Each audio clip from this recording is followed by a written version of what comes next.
Welcome everyone to another episode of the Mutant XPerience podcast. Today we have a very special guest, reunited, sort of, after a few years of meeting each other for the first time in person.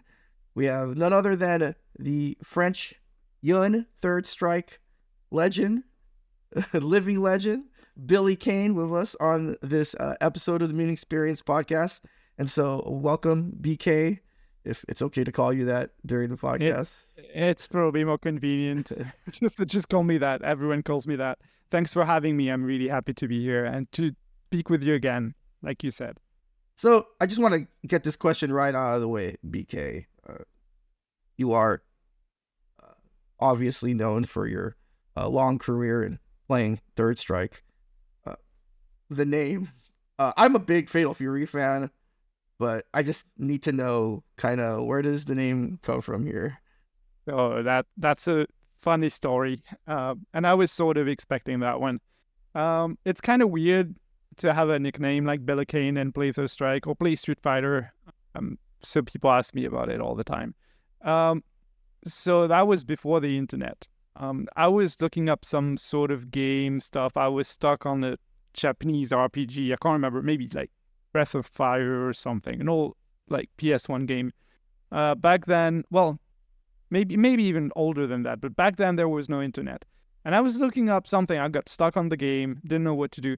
And we had this thing in France. I don't know, how, if it was the case in other countries that you had the same thing. It was sort of like a mini computer where you could connect to, I guess, some sort of internet-like network, but it was really slow and really expensive.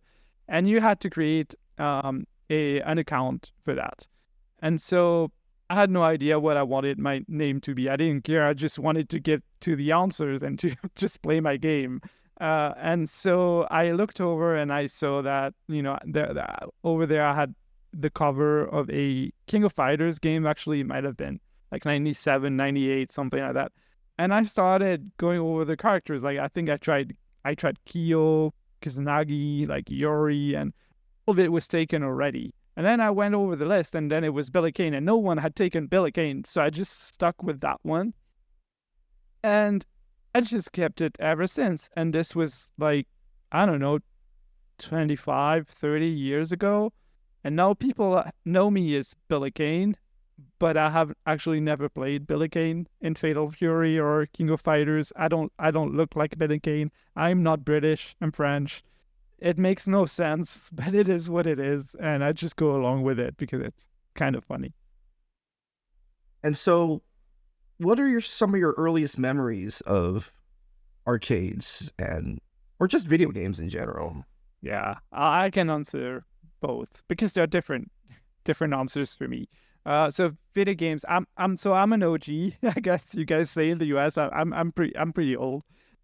And I remember, I think my first encounter with a video game was Space Invaders, I think, at someone's place. So it was on the Atari, what is it, like 2600 something. I'm not sure what the name was. I didn't have it myself. But we got invited to someone's place, and I saw like the video game on the screen. And I can't remember how old I was, but I was really, really young, like a really young kid. And to me, it just looked fascinating. There was something special about it. It was new, and I think that was my first encounter with games. And then after sometimes the NES and PC games, and and I really got into like all the following consoles and games and all different types of games, not just fighting games. Arcades, it's interesting because in Paris there were definitely arcades, and I remember the first time I saw Street Fighter 2 was at an arcade in Paris.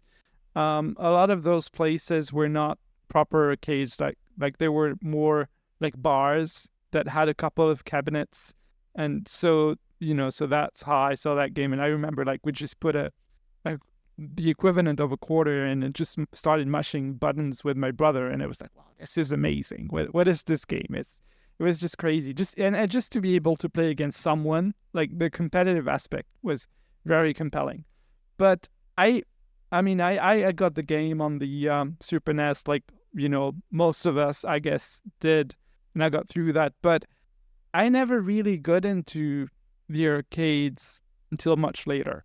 Like Third Strike is the game that got me into, I guess, competitive fighting games. Before that, I like the games, like I like the SNK games. I'd buy them. Well, not the Neo Geo ones because they were too expensive for me. But like I'd get the whatever PS1, Dreamcast games, and I was sort of a collector, I guess, back then. But I had no idea how to play them. Um, I was just really bad. And Third Strike, I traveled to Canada at some point for various reasons. And I came across an arcade, like I think it was a mall arcade over there, and they had a Third Strike cabinet. And I had never heard of that game. I think I didn't even know there was a Street Fighter 3 back then, and it was already Third Strike. And I saw the game and like the animations and the music and everything, and I got really into it. I played someone actually won a game like despite not knowing what to do, and that was a really good feeling. And I told myself, like, when I go back to France, I have to look this game up. Like, what is it? And it felt really special. And that was when the Dreamcast was out, but the game was not out yet. It was just before the Japanese version would come out. So I remember, like, anticipating. It was the early internet days, and I was waiting for the game to come out, and it took a few months. And that's when I really got into the games. And that's when the Third Strike with the Dreamcast version is really when the French competitive scene started. Before that, like even the arcade version, there were a few arcades with Third Strike in Paris, but not too many people playing and no tournaments, and no one really knew how to play. It took a few years for us to understand how to play the game, to be honest. There was like, I think compared to the US, I think I know you're from SoCal originally, so there's like a long history of Street Fighter over there. We did not really have that in Paris. Some people knew how to play, but and this is sort of moving to a different topic, but I remember like when I joined my first Third Strike tournaments over there, didn't know how to play the games. It was the sort of gameplay you'd see look really funny today, like really scrubby. It was just high-low, and no one was blocking. Every wake up, every okizeme, sorry, it was like 50-50. And no one would throw, so it was just guessing high or low, and then the other guy would die, and pretty much no ground game, no footsies, distance, all of those concepts, the carry throws that came later. But one thing I do remember is that even playing at such a low level play, it was super fun, and it was competitive. Like we were able to enjoy the game despite not knowing how to play. Mm-hmm. And that's something that I think makes the game quite good as well. Were you, before you went to Canada and discovered Third Strike, do you remember around what year this was? You said that the Dreamcast had already come out, and so I think the Dreamcast came out in '99. Yes, I think so. And so was this? So that was 2000 or 2001. Yeah, okay. One or the other. Okay, and so prior to that, did you know that there was such a thing as the FGC? Because if we're talking late 90s, the FGC is still very, very small. And so before you went to Canada and you discovered Third Strike, were you aware that people played Street Fighter competitively? No. Okay. No, I didn't know anything at all.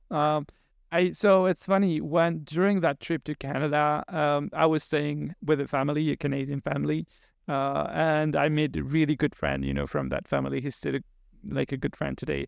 And he was playing Street Fighter Alpha 3, 03, or whatever. And he actually we played that. I had that game, but I did not know how to play. He kind of did. And he kind of showed me, like, this is how you play Street Fighter. And before that, I had no idea that this was. It's kind of a weird thing to say, but I had no idea that there was actually a competitive scene. That this was not just quote unquote a game to have fun with. and that people were taking this seriously and practicing and getting better and competing against one another. So no, when I came back from Canada and when I got the game, and that's when I started looking up like SRK, shoryuken.com and all of that stuff, and I got into that as well. Then IRC, and then we had French forums, and this was before YouTube as well, so it was a very interesting era. But I'm really like you in that I've seen it all, like the change from almost nothing. I don't want to call it nothing, but if you look up like the message boards from France back in the day, it was like super archaic and just trolls, and there was just nothing in there. Uh-huh. And then today, looking at things like Twitch and YouTube and social media and Discord, of course, is just amazing. And today, you just log on YouTube and you type some keywords and you get so many videos that there is no way anyone could watch all of that footage in their lifetime. It just feels completely different. Like I have VHS stuff from Third Strike, like the first corporation stuff, and things like that. That it some of the new players today that are around 20, 21, 22, we get some new players, and they just don't believe this stuff. Like there's no way for them to understand that that's the way it was. Like I remember a funny story back when the scene just started being competitive and it was the first tournaments, and played on arcade a bit, but also played on Dreamcast, which by the way was a pretty bad version, but that was all we knew at the time. And it was really hard to find out new tech about the game. Like a lot of characters we didn't really know how to play, and some people had VHS, like they had tapes from Japanese tournaments, but they would keep it to themselves or to their crew, and they wouldn't show it with everyone else or share it with other people. That was kind of like the influence battles and the crews, and I guess back then the fight for knowledge was way different than it is now. Like it would take months, years for stuff to come out and be known, and whereas today you look at Twitter and everyone knows what to do after a week. It's good as well. It's just very different. And I think I have to be fair. I think I did pretty well during those early years in France and Europe, partly due to knowledge, because I was researching a lot of stuff, and I think that helped me out a lot. I think as the level of competition is rising, it's getting more difficult to get away with stuff. So BK, you go to Canada and you discover Third Strike at this arcade, and you had mentioned that it was 2000, 2001. Yeah. Do you remember the name of the arcade? So I'm not completely sure. I could look it up. Okay. Just wondering if you knew off the top of your head. Downtown Toronto. I think I forgot. I think if I search really hard, I could get it back. It's probably gone. I've heard it was gone. I remember feeling a bit sad when I heard that. But I think it was a place where the actual good Toronto players would play, because I know they had a strong scene. I learned that afterwards. I had no idea. But I think I'm not sure exactly where it was. And one of the reasons I'm sort of kind of asking you about specific dates is because when we think about the history of Third Strike, a lot of narratives start with Evo 2004. Yeah. And there is a Third Strike scene prior to that. And this is not to diminish anything that happened at Evo 2004.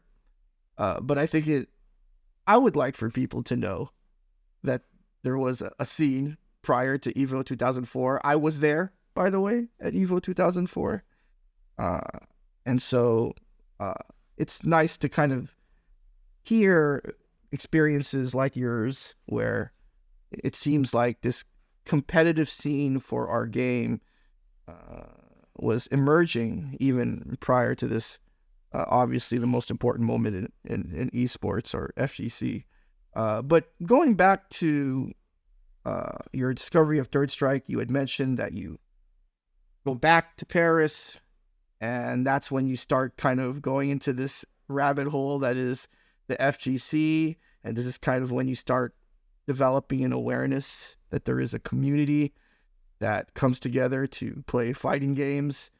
Now, when did you start looking in your own backyard as far as, or was there even anything prior to you discovering it? Like, how did that go about for you?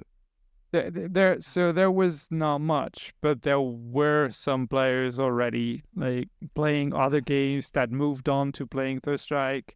Some good players. I mean, I was a scrub. I was really bad, and to start playing against those guys and starting to understand the game. Back then, I did not get into the arcade scene much yet. There were a few arcades, but I got into that a bit later. But I just got through the internet. Like I got in touch with people on a few message boards. I was on GameFAQs, which sounds funny. I remember sort of meeting Our Life was also on there. A lot of people, Sleemax, a lot of people were on there. It sounds funny to say today. And through that, I got in touch with the French people that seemed to be on the message boards and like, well, where are you located? Can we meet up? Can we play? And it was funny because we had very different skill levels, and some were kind of, like, I don't want to say kind of good, we were all bad, but, they were okay, and some were bad. I was bad. And I remember playing this guy that just used Ryu and Denjin Hadouken, and we didn't know how to get out of that, like parry, or I can't remember if we tech rolled, or it was just like there was a complete mess. But it was funny just discovering and learning the game through those like real life experiences, as opposed to watching someone play, like watching a video or a stream. We were living it, and it was really cool.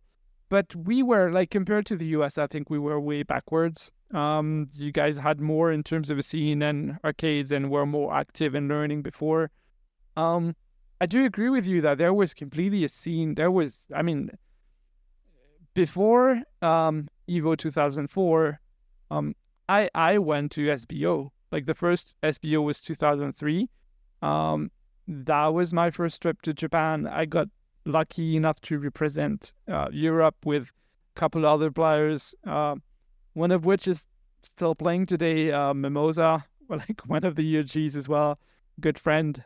And it was, so that I want to talk a bit about that experience, because it was mind-blowing. So we went over as a team with like some other people who were not part of the actual SBO Togeki team, but they were with us. And to some people, like half of them,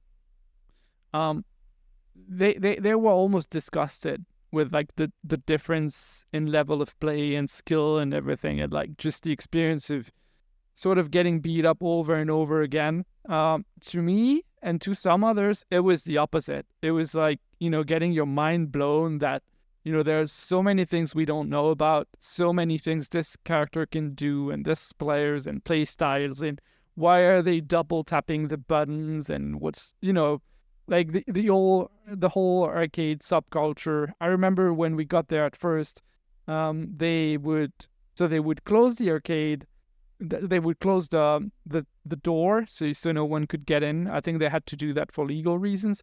But we were able to stay inside and keep playing with the top Japanese players all night long, like KOs and, I don't know, Boss, Nuki, and it was just this crazy, like, super high. And of course we were bad, and it was difficult for us to get games, but it was just such an amazing experience that, I will never get again, probably. That was really cool. We do have co-op code. Well, that's still amazing. I think the spirit of SBO lives on through that, and it's even more of a team event. It feels maybe a bit more fun because SBO. So I've played at SBO 4 times representing Europe, so quite a bit. Back then competition was not as strong as it is today. You also had to have the means So you'd get part of your trip funded, but not the whole thing. It was all our, like funding, Uh-huh. tournament and local and community, and it was not much. Yeah. So a lot of it came from the players' money. Yeah. I mean, I didn't mind because Uh-huh. to me, going to Japan, the whole experience of SBO was, yes, there's that tournament, it's single and elimination, and you're a foreign team, so you're gonna play one of the top seeds. This is also what people don't realize is, when I went there, I played like Nuki, I played like like those. Yeah, we're not gonna win. We can try our best, and we always do, but that makes it even worse than Yeah.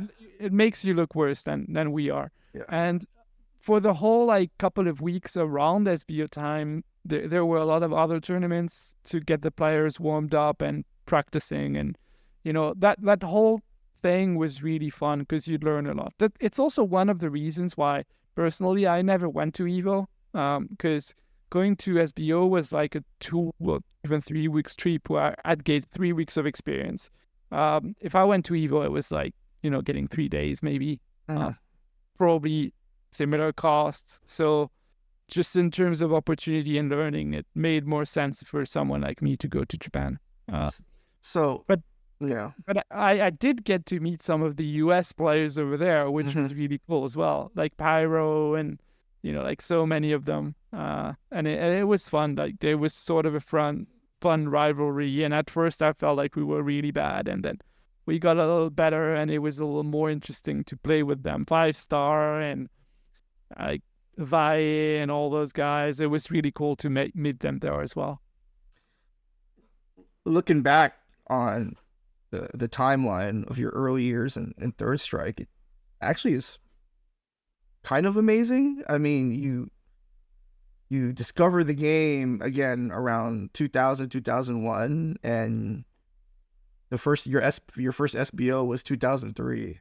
Yeah, that's short. And so you really did a deep dive in the game before any resources were out, obviously, because the game just came out. Nobody kind of knew anything. And so, for maybe the newer players that are interested in picking up the game and starting out and asking themselves, okay, how do I go about learning how to play this game on a competitive level? Can you talk a little bit more about, your experience kind of, again, sort of learning how to play and getting at least to a point where you would even be considered as a representative for France in SBO?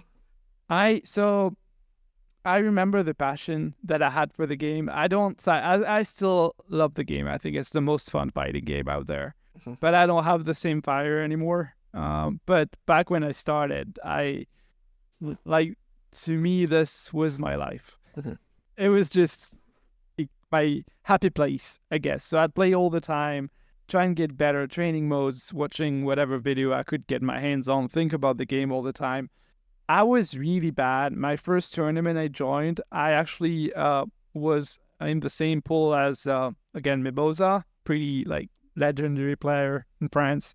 We both, so back then pools were round robin in France, so it was not a bracket. Both lost in pools. And actually we said, well, you know what, we're both really bad. How about we start playing together on a regular basis, and like we try and get better because we're going to challenge each other and it's going to be fun. It's more fun to play you than it is to play that guy who has a much better understanding there. And so we played together with him and another good friend as well. And all three of us would play, like, I can't remember, every day, maybe every 2 days. It was pretty intensive. And we were getting a whole lot better without realizing it, because we wouldn't play other people. There was no all-night play. There was nothing. And we were all improving. And then the next tournament we played, like, we started playing the other guys again, and guys who were like kind of trash talking and looking us down. And I mean, it was the hard days. Like, you could, even in France, oh, yeah. You could get. Tell me the what is the wildest thing someone has ever said to you in a Third Strike tournament? Just like So something where you were like, wow, I can't believe you said that to me. so it was when I was really bad. Uh-huh. Well, when I was like that first tournament. What kind of venue was this tournament at? Yeah, so it was probably a convention, like Okay. Japanese or I don't know, manga, whatever. But it was pretty big, and it was not just Third Strike. It was also like Soul Calibur was a big game in France. A few others, King of Fighters. But Third Strike was growing. Like it was just like this new game and people getting interested in it and stuff. And some of the guys, they were already a bit competitive. Like they had their own crew and they kind of knew, like they knew how to parry and stuff. And I was playing Chun-Li back then. But I mean, I think I figured out that her buttons were pretty good already early on. And then I was playing on the big screen, and I remember like someone in the back saying like get him off the setup or something, like he's so bad. And it was Wow. that was over 20 years ago. I still remember it today. Wow. And there were like things like that. So I don't remember anything happening specifically during a tournament. I think like Europeans are probably a bit more mild-mannered like during tournaments. They won't like directly trash talk you during the game. Even they don't pop off as much, a little but not as much. It's just cultural, I think. But I remember that comment, like I took it to heart. Like I was just like I'm new, I'm trying this game. Yeah, I'm trash, but I'm just playing one game, and you don't have to be this mean. And then and then we played again. I practiced with Mimosa and Savio, the other guy, and we played a lot. And then when the next tournament came up, I think I won that. And against those guys that were talking trash, and that felt pretty good. It's just kind of the beginning of something. An interesting thing is I picked up Yun like in between. So maybe that also explains, why I was doing better, because Yun is pretty damn good. But I've always struggled with execution, which, it sounds funny, but Me too. Yeah, it's like I was really bad at it. Uh-huh. And I was pretty good at like the more, I guess, strategical, like defensive, adapting, I guess. I was always decision making. Yes. Yeah. Like that was always kind of easy to me. It just made sense, logical. But the executing stuff was hard. So I thought like, well, I should play this character. I mean, looking back, he's not really hard, but in the context of Third Strike, you have to learn some stuff. And also there were absolutely no Yun players in France. Like I was the only one. So that was also my reasoning that, no one's playing this guy. Someone kind of has to do it. So that we can learn.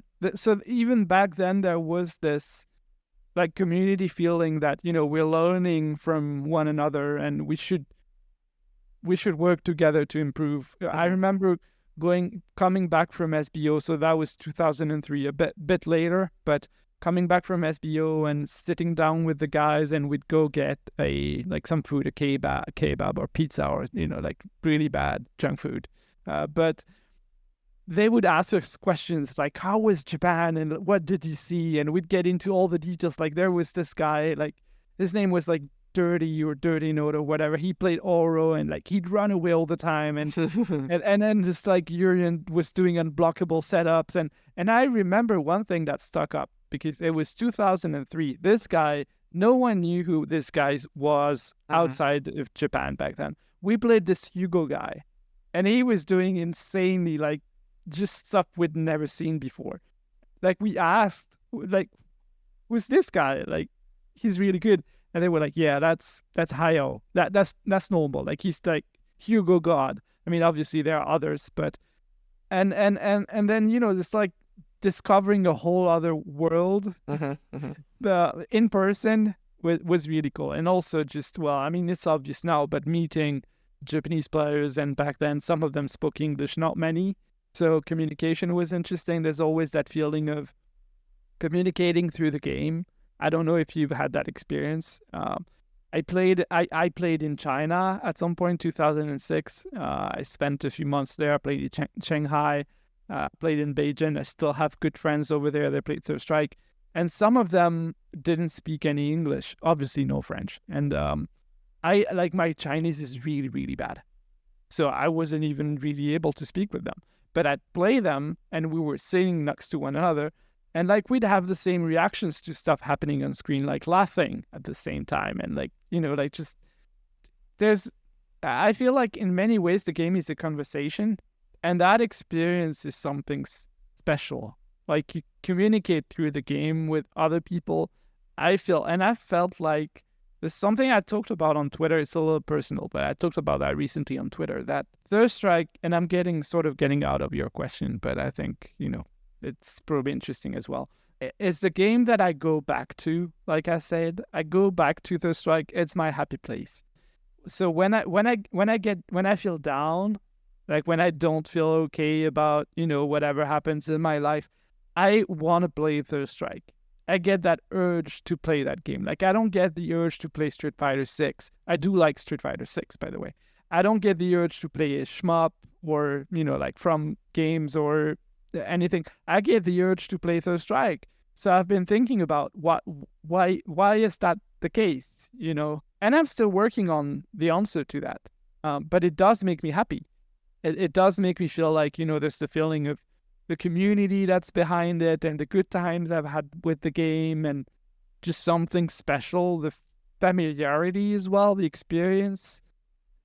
There's just something that feels good about it.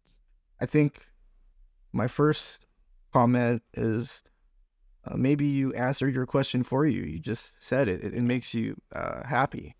And the strange thing about it, and I've noticed a pattern over the past few years, because I don't play as much as I used to. Mm-hmm. And, it doesn't take me much to get back into the game and do okay. So it doesn't really matter. Mm-hmm. And I do enjoy different flavors. But Third Strike is the game I always want to play when I feel like crap. Uh-huh. It's a weird thing. And then I'll play and I will feel better. Of course, I'm not like doing amazing because I'm not feeling great. But it's... Yeah, there's just, I do agree with you that, and I wonder about everyone else. I feel like everyone has a reason why they do the things they do and why they play these games. And, Uh-huh. and like to me, Third Strike, it's kind of a weird story because I'm not a very competitive person. And I know that sounds funny, but it's just in life overall, like I like to let others go first and lift other people and just like be part of a team and community. It's just the kind of the person I am. Like I don't like to talk about myself too much. I'm doing that today, which is good, but it's just not how I am. So it's kind of funny to get sort of into a loop of playing a game where you're playing against someone else and there's sort of like kind of like pride and feelings on the line, and people get upset, and I was never into that. Like I've had some tough losses, like everyone did. I never took it personal. I was always friends with the other people I played against. I never really had like all kinds of rivalries. We're always super friendly. That's just who I am. I don't think I can. I think in some instances, I've probably sold myself short a few times, where I could have done better with a more competitive spirit. But that's just not who I was. But it's interesting to me to come back to that game. That's actually a competitive game where you beat other people up. And that's not really who I am in real life. Like,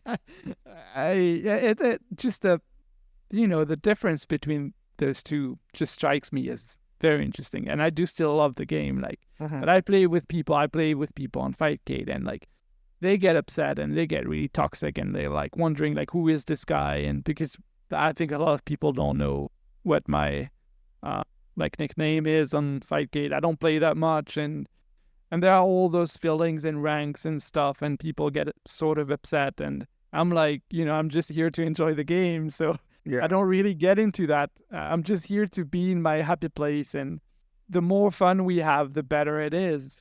So it's kind of a different vibe, and I feel like I sort of got like grappled into tournaments and competitive stuff and all of that stuff where it was never really my strong suit. Yeah, I think the two of us agree that everyone has, I guess, different reasons why they play the game. Just speaking for myself, thinking about why I play the game, and I think it's pretty much been the same. And it's kind of similar to you. In life, we don't always win. There are a lot of losses. We experience a lot of L's in life. But you learn, right? Yeah, and you learn. And so when it comes to Third Strike, and I think this, I guess, applies to any competition, any sport, any gaming in general, it's an opportunity for us to win. And again, I know we talk about how winning, you don't always want to try to win, or I think we have to have, I guess, a more nuanced understanding of what that means. And so, like, for me, I enjoy the test. I like the feeling of having a challenge put in front of me, and me not just accepting the challenge, but trying to overcome that challenge. And like at the core, that's why I continue to play the game, because of the challenge. Whether it's like a big challenge, like setting a lofty goal, like winning SBO or winning Coop, or just those, I like to call them those micro challenges. Like, I know we're getting into kind of like the nuances of the game. No, but I think what's the great thing? Do that. Yeah, I think to me what's so enjoyable about Third Strike is all of the little games within the games. It's like chess, those certain moves that you make, and just kind of testing your opponent. And it, yeah, and kind of on a related note, I think as we get older, we start thinking about why we spent the time that we still have on this planet playing these games. Like you were saying, right? You always go back to Third Strike whenever you feel like crap. I have a friend, anytime we talk about like Third Strike, it always ends up being a conversation about kind of what you're discussing, as far as like the person going, oh, I'm not really that competitive. I know that if I could, I would, but maybe deep down, to me, I kind of view it in kind of a more positive light. Maybe that means that deep down you believe that you can do the thing that you don't think you can do. I think if that makes sense, right? Like there's that. Yeah, there's a lot of truth to that. Like, but that's something I'm figuring it now. Like I'm realizing now. Yeah. Like because fear's powerful feeling, right? Fear. Yeah. And yeah, but then I think sometimes your body or your mind knows things that you don't realize. Mm-hmm. And I've had those experiences just playing the game, like like just feeling good. I think we've all had those, like it's a good day and. Mm-hmm. You're feeling good and you're playing and you're just like not thinking about anything else. And it's the game. It just all comes naturally and you're not bothered by anything that happens. I've had those as well. I've had the opposite as well. Yeah, I agree with you. And in the end, I also do view this as a positive because, I've rarely antagonized people in this community ever. No, but I mean that's because that's not really who I am. But I end up with like a huge network of people across Europe that I've traveled to many countries. I have so many friends all over, and they come to me and they send messages. I couldn't go to TSB, unfortunately, that amazing tournament they had in Lyon in France last week. I had some health issue that prevented me from going. Had so many kind messages from people telling me, well, I wish you could have been there and we would have caught up and everything. And to me, that is more important than actually playing the game. Like I wanted to go there. I was foolish enough to think I would make it. I was on a hospital bed, so really there was no way I was going to make it. some people had to slap some sense into me. But I wanted to see my friends. Yeah. And their friends I've had for like 20, 15, 10 years, and they're still good friends, and it's not about the game anymore. It's it's about something else now. They're like actual real good life friends, and if they get in trouble they can call me, and the same goes the other way. And I think everyone's different, like you've said. There's a competitive part, and I got roped into that, and I'm a proud person, so I can't completely absolve that.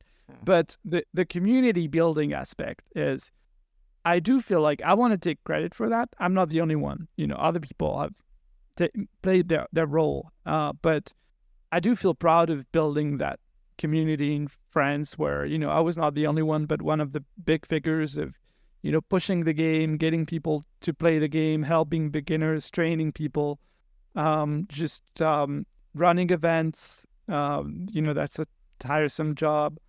Just promoting the game, all of that. I don't want to say it's all thanks to me, but I did play a big part. I can, I'm a humble guy, we said, but I can take some credit for that. And I am much more proud of that than of playing at SBO or like winning some tournaments or doing well, or, like, to me, that is a much bigger achievement. Seeing some of the players today get so strong that they get amazing, like Niyaban doing great in overseas tournaments, in Lyon, and other players. To me, that just makes me feel really good. Yeah, I mean, I it all starts somewhere, right? Yeah. I mean, it all has to start somewhere, and I think. Sometimes we do get caught up in like, oh, who started this? Who started that? I guess because I'm more of kind of a literary minded person. When I think about, a third strike match, like I view it as a story. And so I think, sometimes one way to kind of, and I'm not going to say that results don't matter. But I think, there's always context with those results.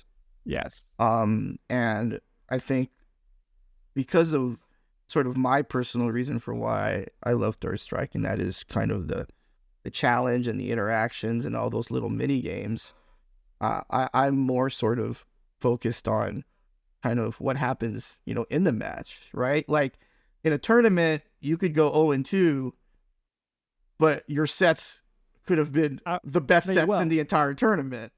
But the only thing anyone's ever going to remember is that you went 0-2, as opposed to the substance of the match. And so, to me, I think maybe one way to kind of not get too hung up on results is to, when players do six, I always, jokingly, I always tell players, win or lose, just play sick, just play really, really sick. Just like play really, really sick, and like, yeah. Like what I do usually, one thing I like to do is we have team tournaments as well over in Europe, and I love them. I think they're the best for the game, and I try to take new players on our team, because I think otherwise, what's the point? It's been 20 years. We know who's who. Let's like give some of these guys a chance to be on stage and have fun and improve. And I have kind of the similar advice. Mine is just remember to have fun. Like just play. Don't get too caught up on winning or losing or what other people would think. Just play. That's when I've played my best, when I had that mindset. Like just try and do your best and just have fun. Enjoy the interaction, enjoy the history, the conversation. Yeah, I have the same mindset. Yeah. But I was speaking to two other like pretty strong Third Strike players. One's again, I've named him a few times, but he's like a big figure of the French and European community. Mimosa. Actually, before you tell your story, BK, because I told myself I wouldn't forget, but can we talk a little bit about Mimosa? Because I remember very early on, I wanted to get Mimosa because I knew that if there was anyone that could give me the definitive history of Third Strike in France, it would be him.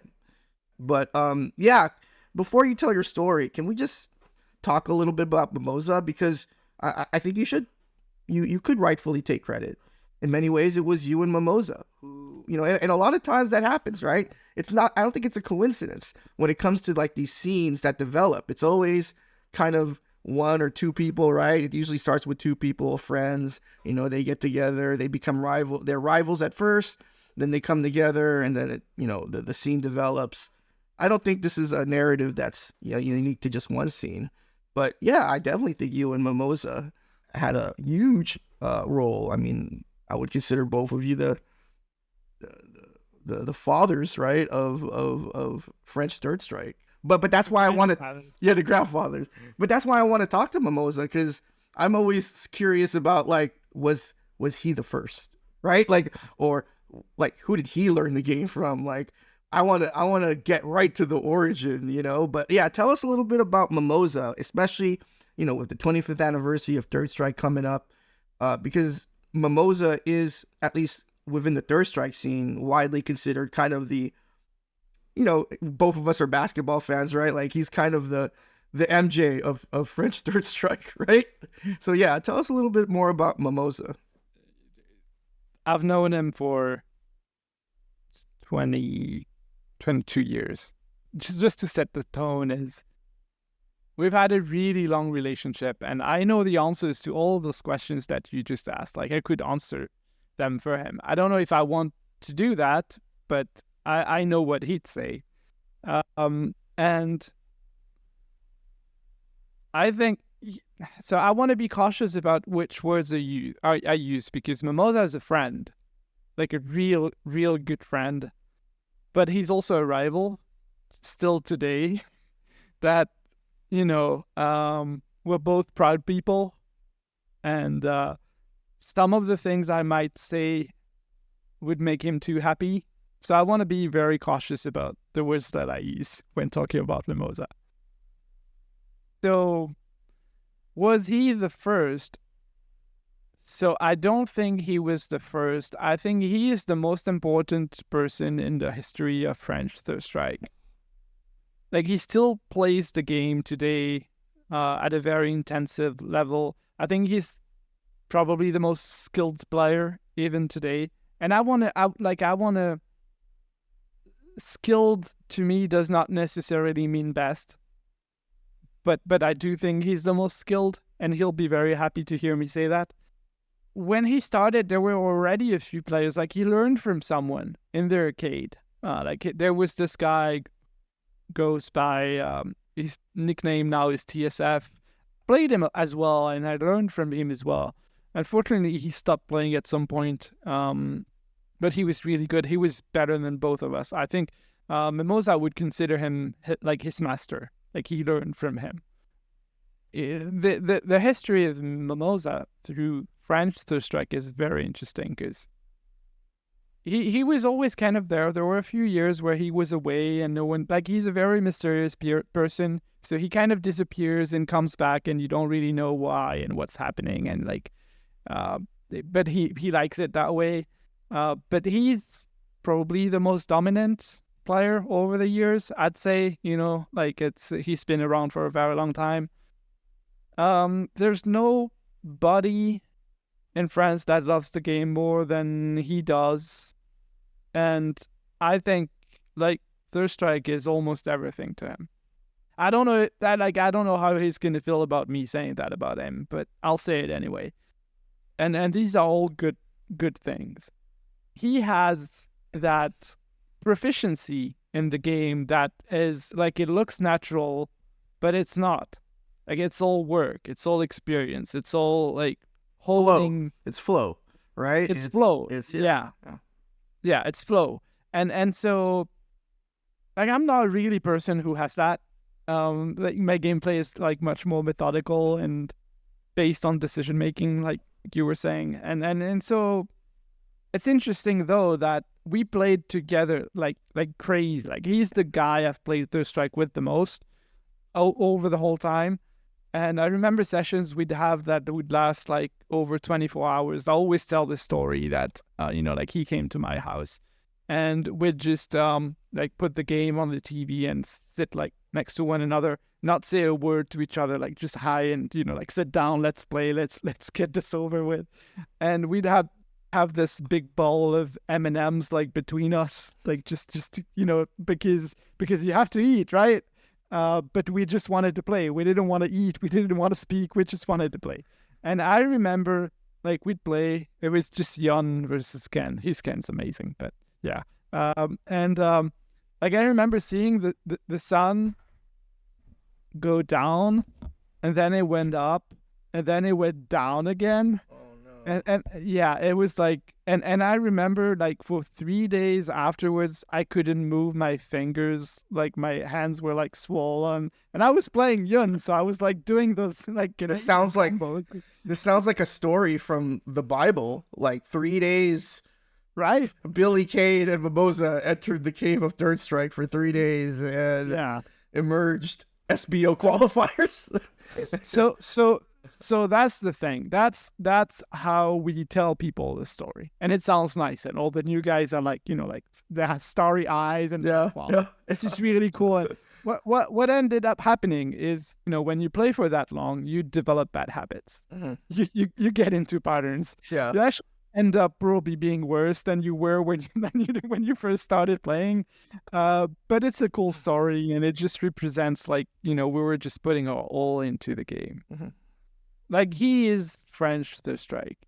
I mean, I'm probably part of that as well, but I think the fact that I speak English helps me out more than, like, for him, it's a little more challenging to actually speak.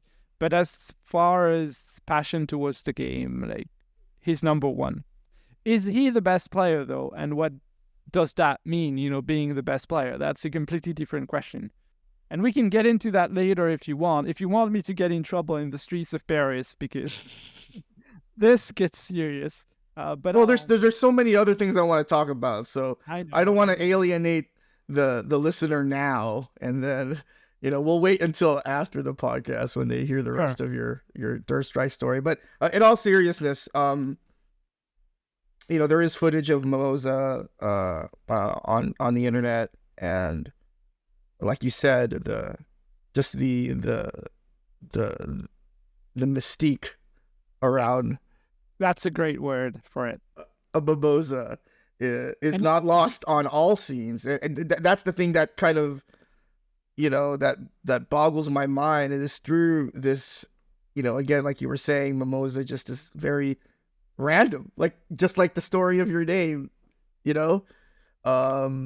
just very random. And I think that creates that intrigue. And it's so funny how like I've even heard Japanese people know about Mimosa. Oh yeah. Right? Yeah. Like everyone knows about Mimosa. Just for complete transparency, he is the most skilled player, I think. Uh-huh. So you'll hear some people say he's the best because, what do you consider the best? He's struggled in tournaments, like recently for the past several years. Yeah, early on there was a period of time for like 2003 so that's really long ago, but 2003 to 2005 maybe he was winning everything in France effortlessly, and like it just like he just looked unstoppable. And then I think there was a period of time where I sort of took over. So I was winning a bit more, but it was always either me and him. People were getting bored of that. So I remember getting hate, like people cheering for me to lose because I was winning too much. Like people were actually telling me that. And I was like, well, I'm not a competitive person. How dare you be so good, BK? Well, at some point, some better players, ended up coming over, and it's just a different eras and periods. But he's kind of lost that Mimosa, like that super clutch tournament, because he was actually playing better in tournaments than he would play in like free sets, like casuals and stuff. Uh-huh. These days, it's the opposite. Like, he'll play a long set, and I think he's the best in Europe, or maybe second best in Europe. I don't know. I haven't played everyone. But in long sets, like if you play FT10, like he's crazy solid, really hard to beat. But in tournaments, he gets like 7th, which is not bad. But what I mean by that is I get 7th. Like the last HFS, the last tournament we played together, we got to the same spot, and I feel like he's a much better player than me today. So he should do better than that. There are many reasons why, like mindset and experience, nerves, and just personal. Just the level of competition is higher today also than it was back in the day. But he can do it, like, on a good day, and just if he can play amazing. And long sets, I don't think there's better than him. I'll mention, so I'll go the whole way and get in trouble anyway. Who cares? There are, yeah, you can say that. There are other really strong players in long set. One of them I will name is Nicolas, a Dudley player, French Dudley player as well, like crazy solid. He's Marco's brother. Marco lives in Japan. Before moving to Japan, Marco was the best player in France. And like best, I mean both skill-wise and tournament-wise. Like he was already really good.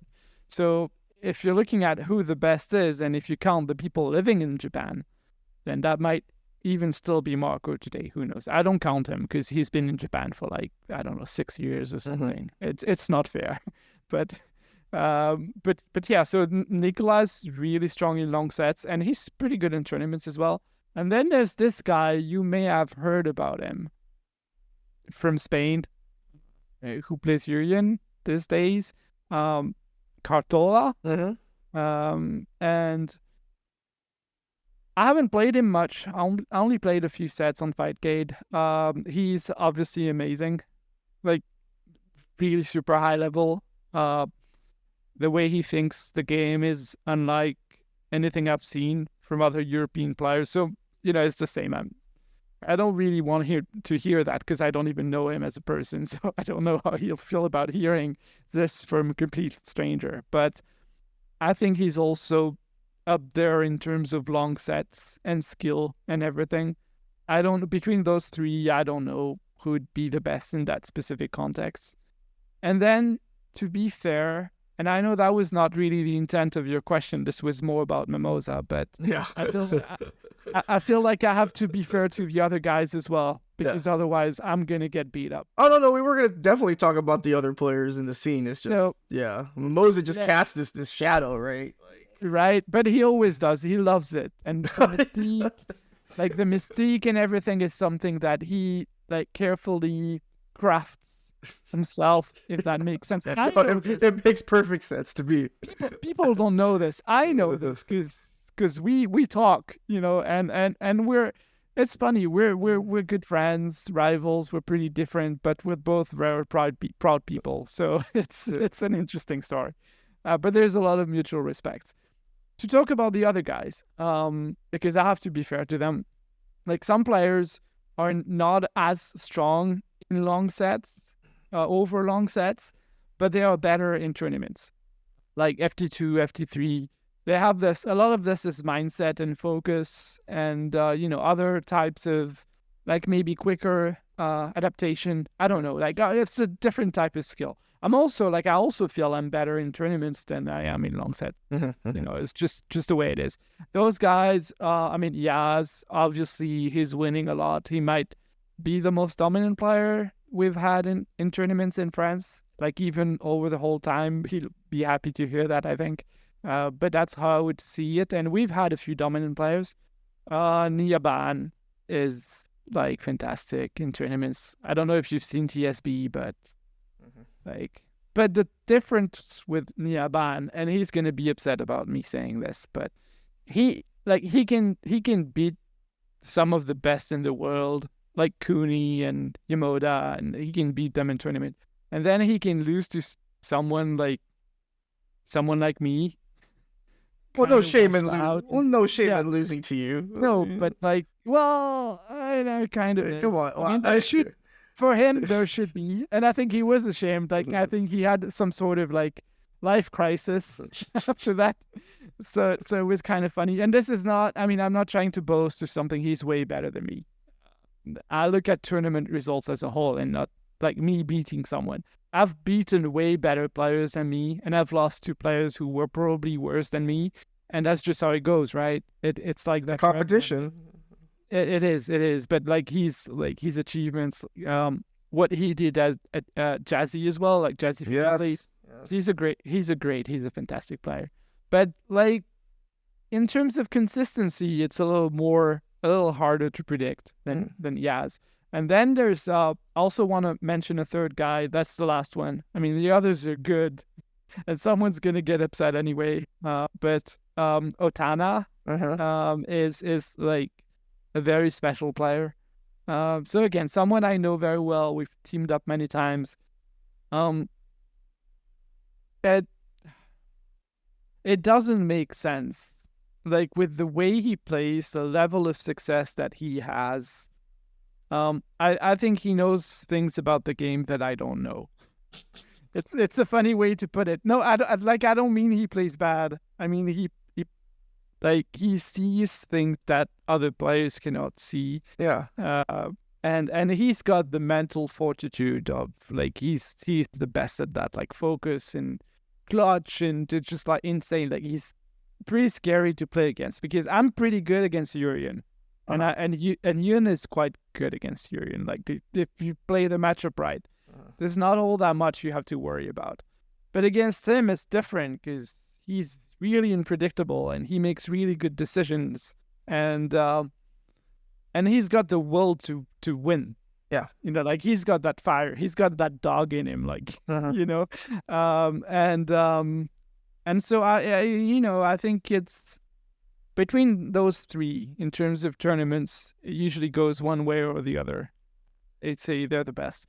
But the number of players who are competitive today in France, and even in Europe, like I'm not talking about the European guys, but there are some really good players out of other countries outside of France.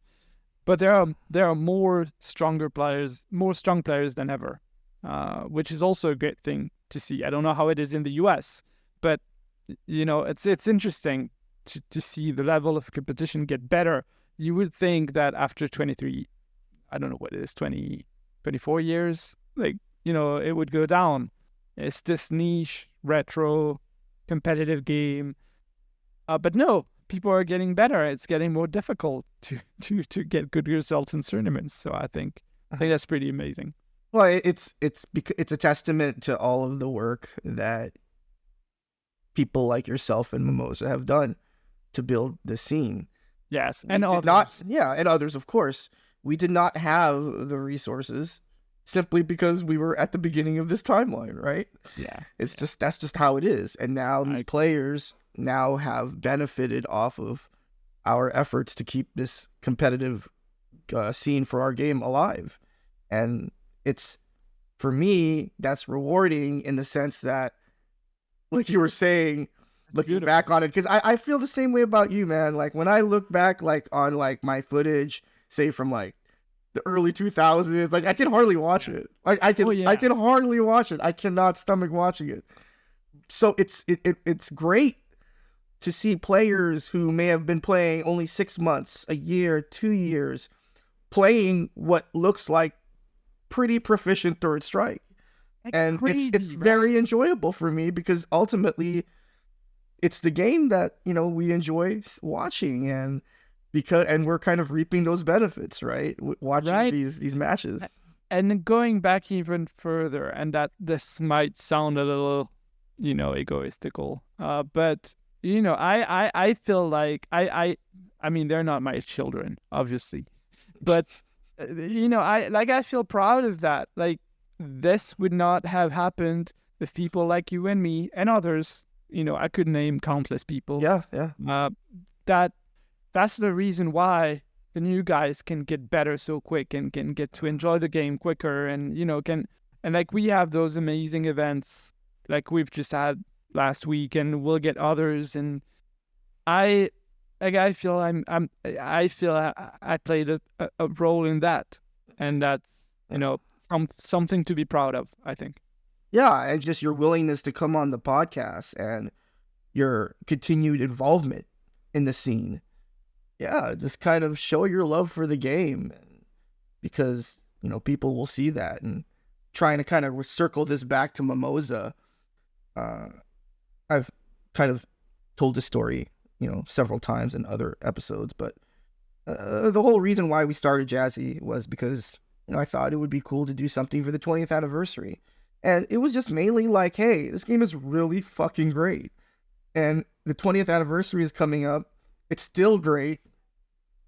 We should kind of do something. And like I said in a lot of podcasts, this was meant to be just kind of a one-off.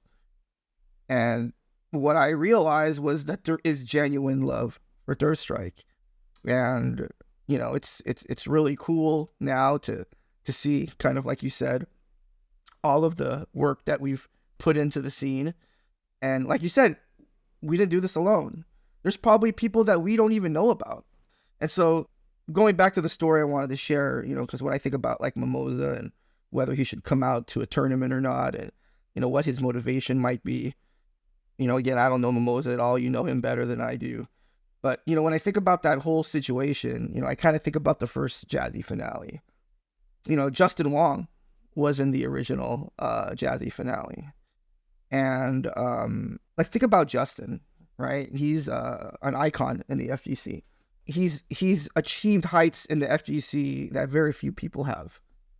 And for him to be willing to take the time out to participate in this random dude, like, I'm not super random, but like this dude just started, like, that meant a lot to me, And did he win? No. But he still came out, and we respected him for that. And we will always, the Third Strike scene will always respect him for that. Justin is a good guy. Yeah. And so when I think about, Mimosa and him coming out, we just want an opportunity to show you, love and appreciation for like the sick stuff that you did for the game. You know what I mean? It's like, it doesn't matter whether you get first or 12th or whatever. Like, no one can take all that stuff away from you. You know what I mean? I agree. Well, you know what? One thing I can promise you is to share your thoughts on this with him and translate them. And, maybe he'll come out to Jazzy or something. I know he's mentioned that a few times. Oh, like wow. Saying, well, maybe I'll go, and then he doesn't. And then, I think a lot of it's been a little hard on him to see some of the other guys do better in tournaments, and he's like getting results that do not reflect his actual skill level. Is always a little unfortunate. But what I think explaining it the way that you just did might, open his eyes as well to the fact that it's not always about winning. It's not always about, it's about being with other people, meeting other people, and having fun together, and paying respect, and just discovering cultures. And to me, all of this is why my experience with Third Strike, I enjoy talking about the game, but I enjoy talking about the people more. Like, I think that's the interesting part about it. Yeah. Really, the game's great, but it's nothing without the people. Yeah, I agree. And and like, to that point, that's why for the last few finales, like, we always insist on doing the 5v5. Now, I know that there's a lot of conversation about, should it be a 5v5 at the finale? Maybe it should be a 3v3. And, I just want to make it clear, like, the reason why we wanted to do a 5v5 every year at the finale was, again, kind of a homage to Coop. I always thought the finale would be a great way to kind of get a taste of what it's like to be at Coop, because, the one and only time I went to Coop, hands down, my best Third Strike experience of all time. Hands down. And, I think as far as like Mimosa goes, like, that's kind of why it'd be nice to always have that team tournament. I'm just, we just got to make it matter somehow. And because just to think about, like, say, a French team, Oh, that would be cool. That would be really cool. I mean, maybe yourself, Mimosa, maybe Neobon could be on the team. I don't know. You could even you could field 2 teams if you wanted to go that deep. Oh yeah. I wouldn't even say I want Team A. Like NWO Hollywood and NWO Wolfpack. no, we've got some really strong guys. Nyaban, I have nothing but respect for Nyaban for traveling. He's been like 3 times already. Unless you've had the experience of traveling to play Third Strike in a foreign country before, it's hard to imagine how difficult that can be. Like it's you're especially if you're by yourself, like it's not going to be the same. I think the one argument though for 3v3 instead of 5v5 is just, multiple combinations. Like, rather than just have one big French team where the entire country's hopes are hinged on the success of this one team in this single elimination tournament, then you have maybe multiple teams, right? Yeah, I have experience with that, like SBO. So obviously SBO is great. 3v3, It was always, well, no. Well, no, 1 year it was 2v2, yeah. Right? You know your stuff. 2005 was 2v2. I was there with Mimosa as well. So the funny thing... That's Daigo's revenge on KO. Exactly. It was pretty bad. But when we went there, the first time I went there was 2003. I was pretty bad at the game. Maybe I'm being overly harsh. I agree with you. Context was different. Everything was different. No resources. But, just... playing with the Japanese, like I could tell, like, I'm not on that level. I actually ended up winning a game at the first SBO, like in the tournament, but they didn't record the whole thing back then. They only recorded top 4 and finals, so that there's no footage or anything. It's just gone, and it was against this Dudley player who was so back then he was considered as the best Dudley. That was before Kikuchin. His name was 178. Like they call him Naba. He was winning like so many of the Game Newton tournaments. He was number 1 on the ranking. So that was like a huge upset. I'll be completely honest and say I played the guy at Newton a few days before. So that, kind of helped. And I was not really playing Yun, like I was playing Ken. And just so, just playing someone you've played before, you catch up on some stuff, so I think that helped me as well. I lost the next game anyway, and then we got swept. But that's out of the 4 years I participated, that's the only time I actually won a game, and that's when I was worst. So this just kind of goes to show, like I had some years where I went there. Even I remember Pyro. We talk. We played with Pyro, and it was cool. Like I like Pyro, and I think he's really good. And he was telling me like, wow, you got a lot better, and like he was being really cool and friendly. And then that's the year I got down the worst at SBO. Like I had my worst game ever. I played Sugiyama, and it lasted like 30 seconds, and I got hit by stuff that I didn't even know existed. And it was like, I remember getting off the stage, and I was like, yeah, it's okay. And most I was like, yeah, maybe not. Like you might regret that, but that's just the way it goes. And then some years I did well, and I missed just like one thing, like time the command grab like slightly earlier, and it whiffs, and then you die, and that's just the way it goes. Like you win some, you lose some. Yeah, this is why it all goes back to, I think sometimes in the French scene, like there's a bit too much of, I don't want to say it's too competitive because it's not, but people care too much. It's weird. Like I actually think we're not competitive enough. Like people don't practice enough. People don't play each other enough. But at the same time, when tournaments happen, they really care. Like I want to do well, and but I feel like that's too late, man. That was, a few weeks ago. No, that makes sense. Like the thing that I always think about are Olympic athletes. Like the Olympics happens every 4 years. And so imagine as an athlete, you work for 4 years so that you could do well in the span of seconds or minutes or sometimes hours, right? There's a finite amount. Yeah. And the people who are great at it are the ones that aren't, like they do want to win, but they also love the process that to get them to win, because they understand that the moment of winning is sweeter and more rewarding if you knew that you put in all of that work to do it. And so I think that's what kind of separates like the greatest from the great from the good. To me, that's kind of what is, you know, kind of the distinguisher for that. I agree completely, and it's a lot of it is about mindset. Potentially seeing in your mind, like, did I put all that work in just to lose, or am I enjoying this process of, you know, like learning and getting better and getting to that point and feeling thankful for getting that opportunity? I feel like those are two different paths. I've gone both ways before, you know, with different results. But I think some people struggle with it in our scene, and that's a little unfortunate.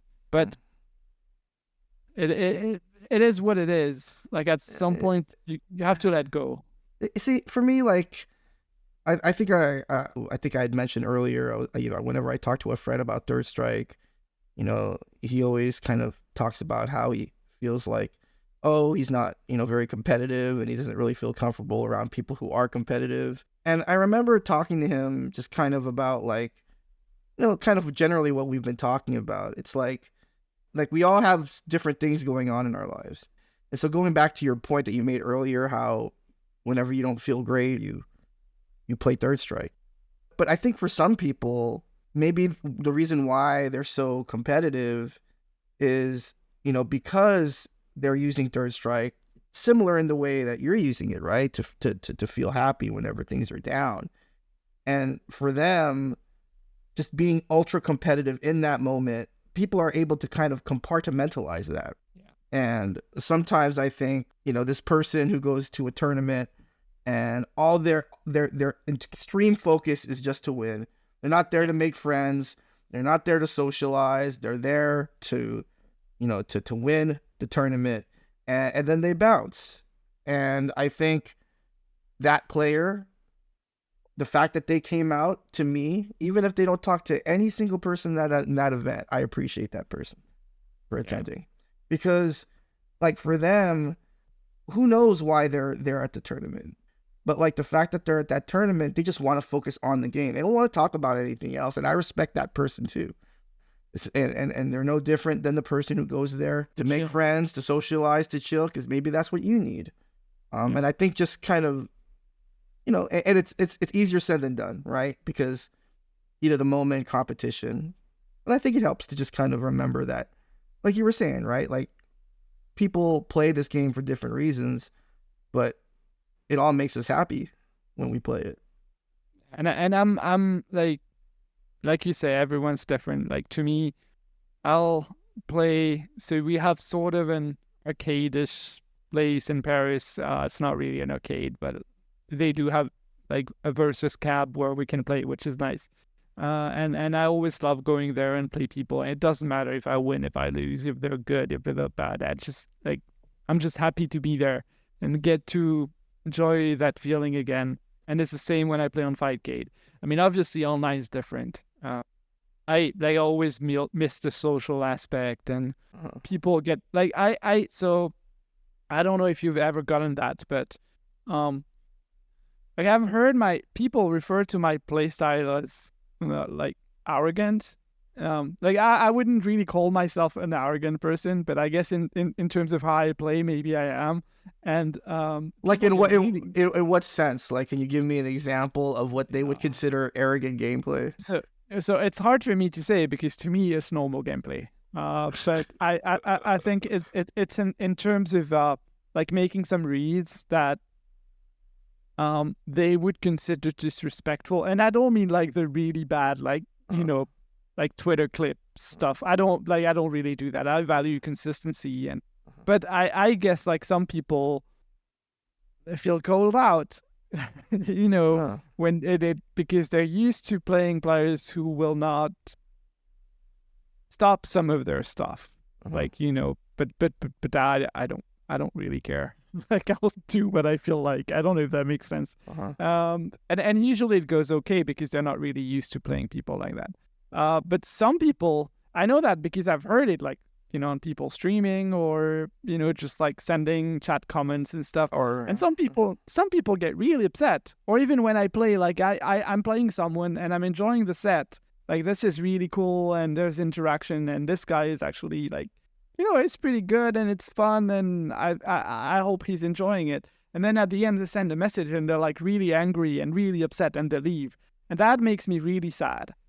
Like, not to me, like, it's not like I take it personally. I just feel like there's this huge misunderstanding of why I'm playing, why we're playing. I'm not playing to make you feel bad or have a bad time, like I want other people to enjoy the game. And I've had that experience online more than offline somehow. Because, offline, I guess people can see like you're just like joking around, having fun, you can talk and caring about other people. Whereas online can be a little different. I've had many bad experiences on Fightgate. I think Fightgate's amazing, but like some people make me not want to play the game. Well, in a way, that's where like just focusing on the win can help, right? Yeah, just the idea of not taking it personal, just going, "Hey, man, I'm just trying to win the game. Like, what do you expect me to do? Like, not like play the way you want me to play? Because if that's the case, then you're gonna beat me. You know what I mean? Like, it just like logically, it does. I don't really understand whenever players complain like that. Like I'm supposed to play the matchup a certain way. Like, I don't know. That's just me. Like, okay, like sure, go play an RPG or something, or I think on a competitive level, I think you're completely right. Like, that's the thing I have to do if I don't want to get better, or like keep my focus. The thing I struggle with is, as a player, I am someone who enjoys the process of learning more than winning, if that makes sense. Yeah. Of course, like, I've had some wins. I felt good about them, like everyone, I think. But I like learning new things. This is why I sort of, tend to go into things and really go down the rabbit hole and like learn everything, read like so many articles and do stuff. And I've done this with many things, like basketball being one of them, but there are a bunch of others. And when I lose that feeling, like, of course I can still learn in Third Strike. I'm nowhere near that level where I have nothing to learn.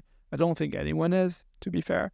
But it's hard to keep learning. Like, there are fewer things, and you need to find the right people, and you need to ask yourself the right questions, or use or main a character that nobody uses.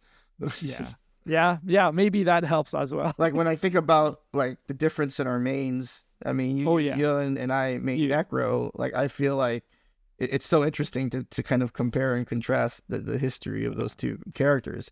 You and I have been both at the forefront of our character's development, having been sort of dedicated to the character basically this entire time. But like, I can only imagine how exciting it must have been, especially in those like heydays, like the 2000s, just finding tech for Yun.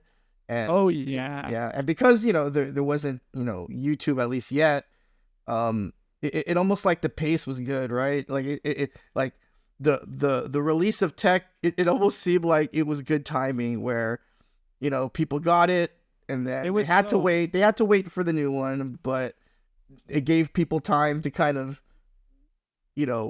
try out the tech. It gave the other players time to adapt to it, and then and then get your mind blown like on a regular basis and see this new stuff. And we're never getting that again. It's over, man. It was really cool. It's different. I do appreciate the other games. Like, I have been playing a lot of Street Fighter 6. It's no Third Strike. It's never going to be Third Strike, but it's good. It's just a different experience. It's something completely different. But I will never have the emotional attachment that I have to Third Strike with another game. Yeah. So you were I wanted to talk a little bit more about Third Strike outside of France, and kind of more about Europe. Third Strike has a presence in all different countries throughout Europe. I had an opportunity. Actually, before we talk about the rest of Europe, we should talk about when I came to visit Paris. If I recall, I was in Paris in 2016, and you had reached out and you invited me to come play at the arcade that you had at the time, Arcade Street.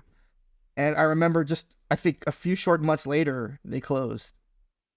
And it was a shame because, when I went to Arcade Street, it was like really great. And I wish I had taken more pictures, and, I was just kind of just there for the, just kind of the experience. But I thought the venue was really cool looking. It reminded me a little bit of like, like a 90s kind of like arcade vibe.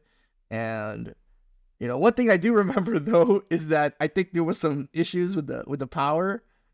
The cabs kept going off. That randomly. Yeah, that happened. I think that was towards the end. But but the staff was cool with it because they were like, oh, here's some tokens. I mean, they're closed now, so we could say whatever, right, about Arcade Street maybe. But like, they were really cool with it because they were like, oh, okay, closed. Here's some tokens and stuff.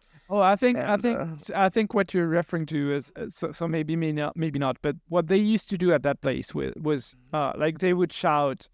I can't remember what time they closed. I think it was 10 p.m. And they would shout like, "We're closing in 5 minutes," and of course we're still playing. We're playing. We're on the cabs, and someone's gonna put a token. We're still playing. Until the place closes down, we're gonna keep playing. And the only way they have to get us off the cabs is just to turn everything off, like turn the power off. Otherwise, people are not leaving the place. And what they would do is they would give you your token back if you had just put it into the machine. Which is it's kind of weird and funny, but I distinctly remember though this was a power issue because it would go off. It was just the cabs though. It wasn't everything. Like it was just those cabs, and then like it happened like 2 or 3 times while I was there. There might have been a problem. Yeah. But I remember I got to play a lot of the French players. Obviously I got to play you. Neobon, interestingly enough, wasn't there. Otana was there. I think a lot of people came out. Nikolai, yeah. And it was pretty late. And I remember after Arcade Street, closed and we went out. You all had like this very spirited discussion. Yaz was there, of course. Y'all had this spirited discussion over where to go eat, afterwards. And I remember there was like camp kebab, right? There was like a few there like, oh, we gotta go kebab. And then there was the camp was like, oh, there's a McDonald's right there. Let's just go to McDonald's. And we ended up going to McDonald's. And I think I have a photo of me eating chicken nuggets in Paris with the French Third Strike players.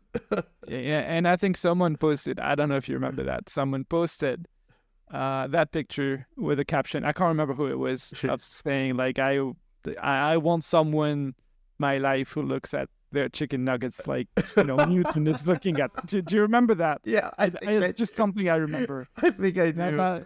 You got to enjoy the little things, man. Right? Yeah, I love those as well. I understand. But talk to me a little bit about Arcade Street and kind of its history and how it got started. Yeah. So I'm very familiar with the owners and the project and the whole thing. To be fair, there's no way to talk about Arcade Street without talking about the other arcade they were competing against at the time, which was run by a Third Strike player named TKO. He's an Alex player, still around, like an OG, like even before me. So pretty important guy on the Third Strike community. And those guys were also running an arcade in Paris. So there was this sort of rivalry between both of those. I'm going to talk about the Arcade Street part because that's what I'm most familiar with. I just wanted to mention them as well because they did play a strong part in the French Third Strike scene. What was the name of TKO's arcade? Versus Dojo. Oh yes, okay, for Versus Dojo, yeah. Yeah. So and it was not a proper arcade. It was more like there was this game store, and then down in the basement you'd get the cabs. So you'd pay. You wouldn't use quarters. You'd pay like, I can't remember what it was, like €5 or €7, and then it was just free play. And it was really nice. Like they had a lot of really good cabs, and they had two strikes, and they had really good players as well. The only thing is, for me, I never really got to go much because they closed early. They closed at something like 7 or 7:30 p.m. and I would just get off work at like 6 or 6:30. The time for me to get there, it would be pretty much closed. I would play a few games and it was over. So I was going to Arcade Street, which was closing at 10. That would give me more playtime. So Arcade Street opened after Versus Dojo. So at the beginning of the project, there is actually, I met him again a few weeks ago, incidentally. There's this guy who's really rich. Like I think I can share some of those details. I don't think he'd mind. His father is the owner of a really big hotel chain internationally. So he's got a lot of money. And he thought, like, well, this is cool. He saw Versus Dojo. He likes arcade game. He thought, yeah, why not open my own arcade? Like, I can get it funded. I can get some money from my parents and do something great. So he actually bought the venue. They didn't rent it. It was his.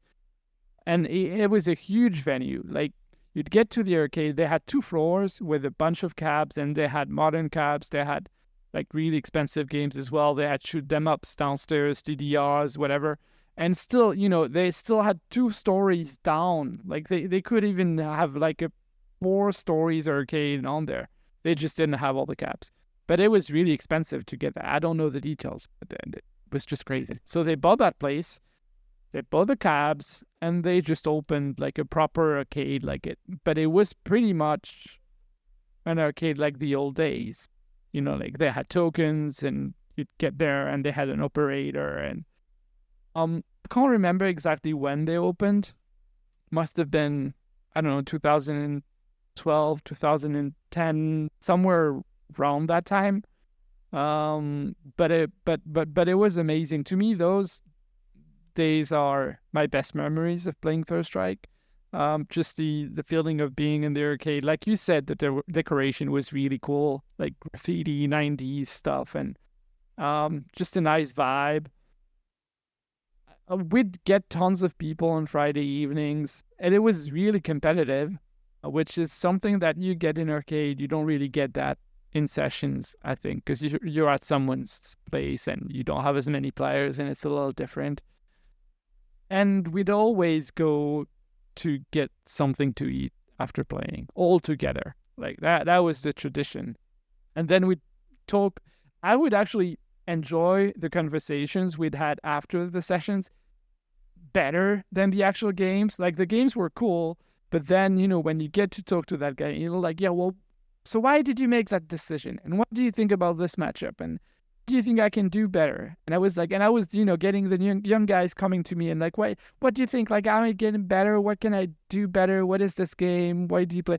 And we'd get into those like kind of philosophical discussions around the game, which I thought was always amazing. Like, you get to meet people you'd never have met otherwise. And because this had a great location in the city, in Paris, which was probably insanely expensive, and I think that's why they closed eventually. It was not viable. So we got lucky. But we also got a lot of foreign players traveling to Paris. Incidentally, some on honeymoon like yourself, but others, just people traveling. So like we had Japanese players come over, players from all of Europe. It was always really cool, just to have them in and just enjoy the experience. We had some US players as well, maybe some less well known, but still, like, I appreciate anyone coming out. And yeah, that, like, to me, that place has a special place in my heart. Like, I'd go every week, and I'd always be there, no matter if people showed up or not. It was just my routine. And yeah, it's been some time since it's gone. Again, I don't think we're gonna get something exactly like that again ever again. But we've got a new place that's called Extra Life Cafe. I don't know if you've heard of that. Like it's not really an arcade. It's more like a bar, manga cafe, gaming place. But they do have a couple of versus cabs, and they do put Third Strike on, and we have sessions. And honestly, it's pretty cheap, and the owners are really cool. So I'm thankful for that. We could have nothing, so this is really good. Interesting to learn more about the history of arcade streets and just arcades in general in Paris. And so let's talk now about just kind of Third Strike in other European countries. Like you were talking about BK, when you're 10, 15 years into the scene, you tend to kind of look outward, at least that's just from my perspective. Obviously from your experience, it was kind of different. You discovering the game in another country. And, you start thinking about, are there any other countries that play Third Strike? How do they play? For a while, like during that early 2000s, I was really like obsessed with like Hong Kong Third Strike. Like I don't know why, but I really loved their videos and how they played, and like it was just really different, And I really, really enjoyed the Hong Kong style of Third Strike, and I was really into that in like the early 2000s and like mid 2000s. But I'll talk about all of that. Hong Kong is an interesting one. So I haven't played there, but I've played some of the players from there, like Hong. Hong is a very strong Dudley. He was really good. He came to Arcade Street as well. He was pretty amazing. I feel like the Hong Kong players had this like OS parry style. Yeah. That before they understood what the parry was really for, right? Right, and they knew how strong it was before. Like maybe even before Japan. I'm not saying they were better than Japan, but they were better at abusing that mechanic. And there was actually a tournament in London. So that was a while ago, maybe 2004. Yeah, I think that's when it was. They called it Absolution Tournament. One of the first truly international Street Fighter international tournaments we had, and they invited a bunch of Japanese players. So they had Daigo, they had Izus. It was an impressive tournament. They had a couple of Hong Kong players there as well. Like they had the top. I can't remember his name. He was an Akuma player. He was really good. He placed right under the Japanese, and he was actually giving them some trouble, I remember. And then there might have been another one, like a Makoto player. And this was in the days where I was like pretty good in Europe. So I was probably the highest placing European player, but I was still below the Hong Kong one. And then the Japanese Daigo Behara ended up winning that tournament. So it's kind of funny that like, even though he's not a big fan of the game, like he was actually really, really freaking good at it. We talked about that SBO, what Daigo did to KO. Oh yeah. Yeah, murder. Like, yeah. Like that's dominance, Yeah. And I was there in that room, and wow, yeah. How did that feel? Like when just watching that live? All quiet. Wow. Like super and anticlimactic. Like and before that, you had amazing sets before that, like Hayo against KO and Kokujin, and I can't remember what the other semifinals was. But then they get to the final and everyone's getting excited. Yeah. And he just gets squashed in the corner. Yeah. Destroyed and yeah. But KO was kind of like that. Like I think he gets a little nervous. And that goes like super clutch and pretty much the opposite. Well, well, speaking of nervousness, I know we got to talk about Third Strike in the other European countries, but sure. I don't want to forget to ask you this. Like I had mentioned, we have played before, and one thing that I immediately noticed is that you have an appropriate emotional response throughout the game usually. And so that's one thing I noticed that and so like, where does that come from? Like, as far as like, I'm not saying that you don't get nervous, but you seem like a player that gets less nervous than most. Okay. And so where does that come from? Like, just how do you like? Where does that solid come from? I think I need to unpack some of that first before I can answer. You're the first person who's ever told me that. I think you're right, on some level, and then there's some level where things get a bit shaky. I'm gonna get into the specifics, but I'm really glad to hear that. I get what you mean. I think my response in game to the events that are happening is often appropriate. I want to be humble. I want to stay humble. It's okay. It's almost always appropriate. And people might hate me for saying this, but it's something I've been consistent with, and that's something I hear from other people. And I think I don't put much emotion into the game. I don't know where that comes from. It might just be experience. It might just be that I'm playing to learn, and I don't mind losing. I've been to Japan like 6 times. So I've lost a bunch of games. And at some point it's more about like I don't really care if someone beats me in most cases, but I do care about learning, like figuring out is there something I don't know about? Is this something new? What should my response be? So that's what I focus on generally, rather than the win, if that makes sense. But it ends up producing decent results. It just means that I'm not, compared to someone, like some people are super clutch and focused, and I mentioned Dotana. I think Reinhardt is one of those. Like I am not like them. I get more nervous than them outside of the game. Like I get shaky hands and not able to focus right. But when I'm focused, then I sort of agree with you that like the decision making and the responses are appropriate. I think so I do get nervous. That's what I meant to say. I think I get maybe even more nervous than most. But the gameplay takes over. Okay. And to me, the gameplay is what matters most. Like I think you were saying at some point, like, just do sick stuff. Like I don't play sick. I don't really do sick stuff. But I do want to have the appropriate response. Yeah. Like to me, that is sick. Or the optimal response, right? Like is the goal. Right. So like to me, when I look at players, there are players I look up to. There's been a couple of guys I've always looked up to from Japan. One of them is Boss.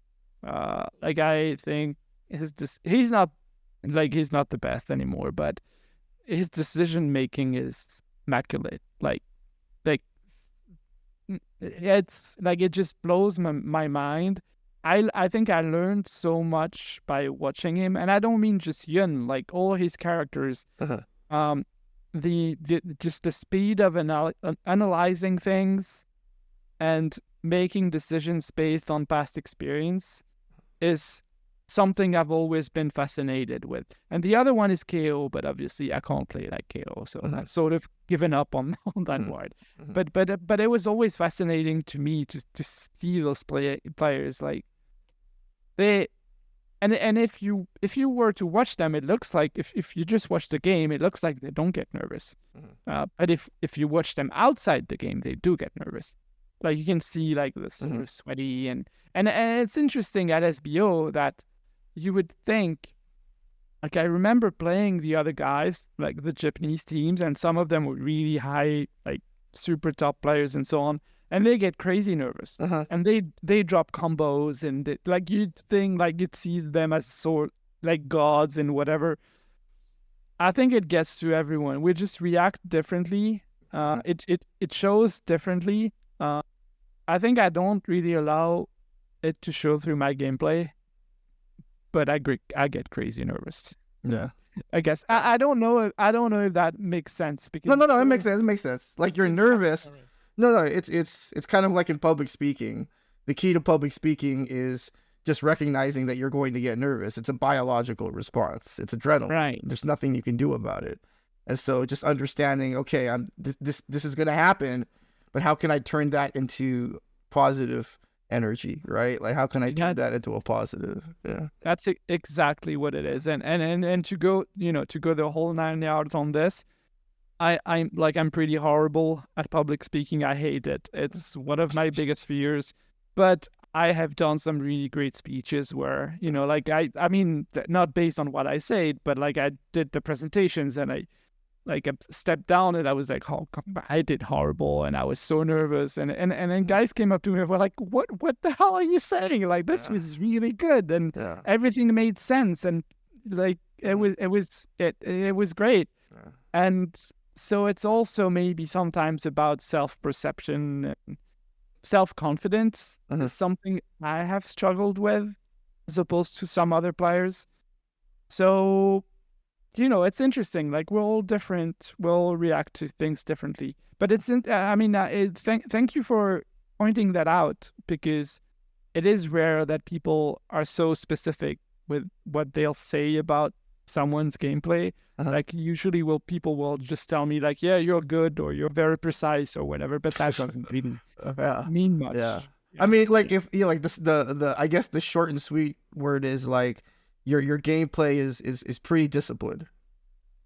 It sucks, but there's just kind of, I don't think there's really any empirical way to kind of ensure that you could teach someone that.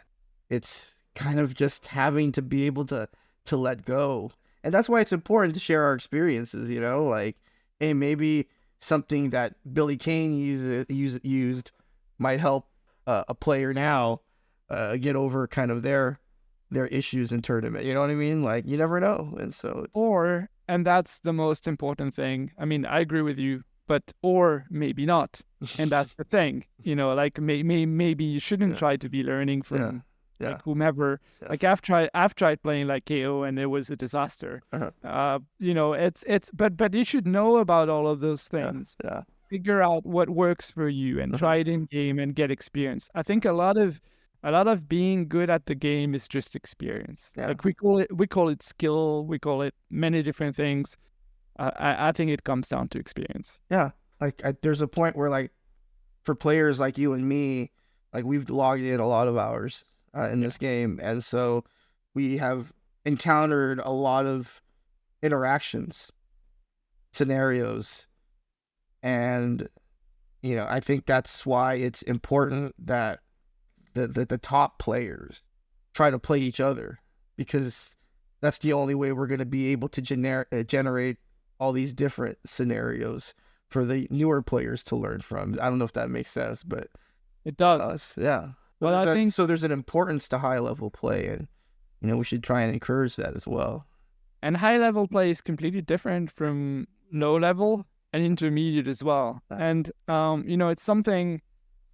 Like, in terms of fun, it's kind of strange. Like, I think the game, to me, this is just personal opinion. I think the game is super fun at intermediate level, like where you can get away with stuff and you're learning and trying, and you can do sick stuff because, of course, you can do sick stuff because you're not going to get punished as much. But then there's a level where where doing sick stuff is more difficult. Like you really have to earn it. And that's where it sort of turns into maybe more discipline and, having to find your own play style and coming to terms with being who you are as a player. Like, I've talked to some players about their own play styles and asked questions. Not so much about, like, why do you do what you do, because that doesn't really explain anything. But, like, how did you develop to play that way? And what do you enjoy about the way you're playing your character? And people get different things. When you think about high level play, like, what are some of, like, in your opinion, what are some of the defining kind of characteristics of high level play? That's a very good question. So the first thing that comes to mind is adaptation. Some sort of level of adaptation, whether it is switching distances, making different decisions based on what's happening. Obviously, matchup knowledge is an obvious one. Are you playing this right? Do you know your strength? Are you giving too many opportunities. Uh, I I think that's probably what I'd be looking for. So I have a pretty wide view of what constitutes high level play. Like, I'm pretty open to different play styles. Like, I know some of the guys. I mean, of course, risk reward. The game is about risk reward. I agree. Like, that's how you make your decisions. That's what you should have. You should always know, what is their life bar? What is your position on screen? What about the super bars? And, make decisions based on that and their history and what you can pick up from the opponent's play style and maybe state of mind. Sometimes you can grab some stuff on that as well. But, I've met super strong players that had crazy play styles. And I would not judge them, if that makes sense.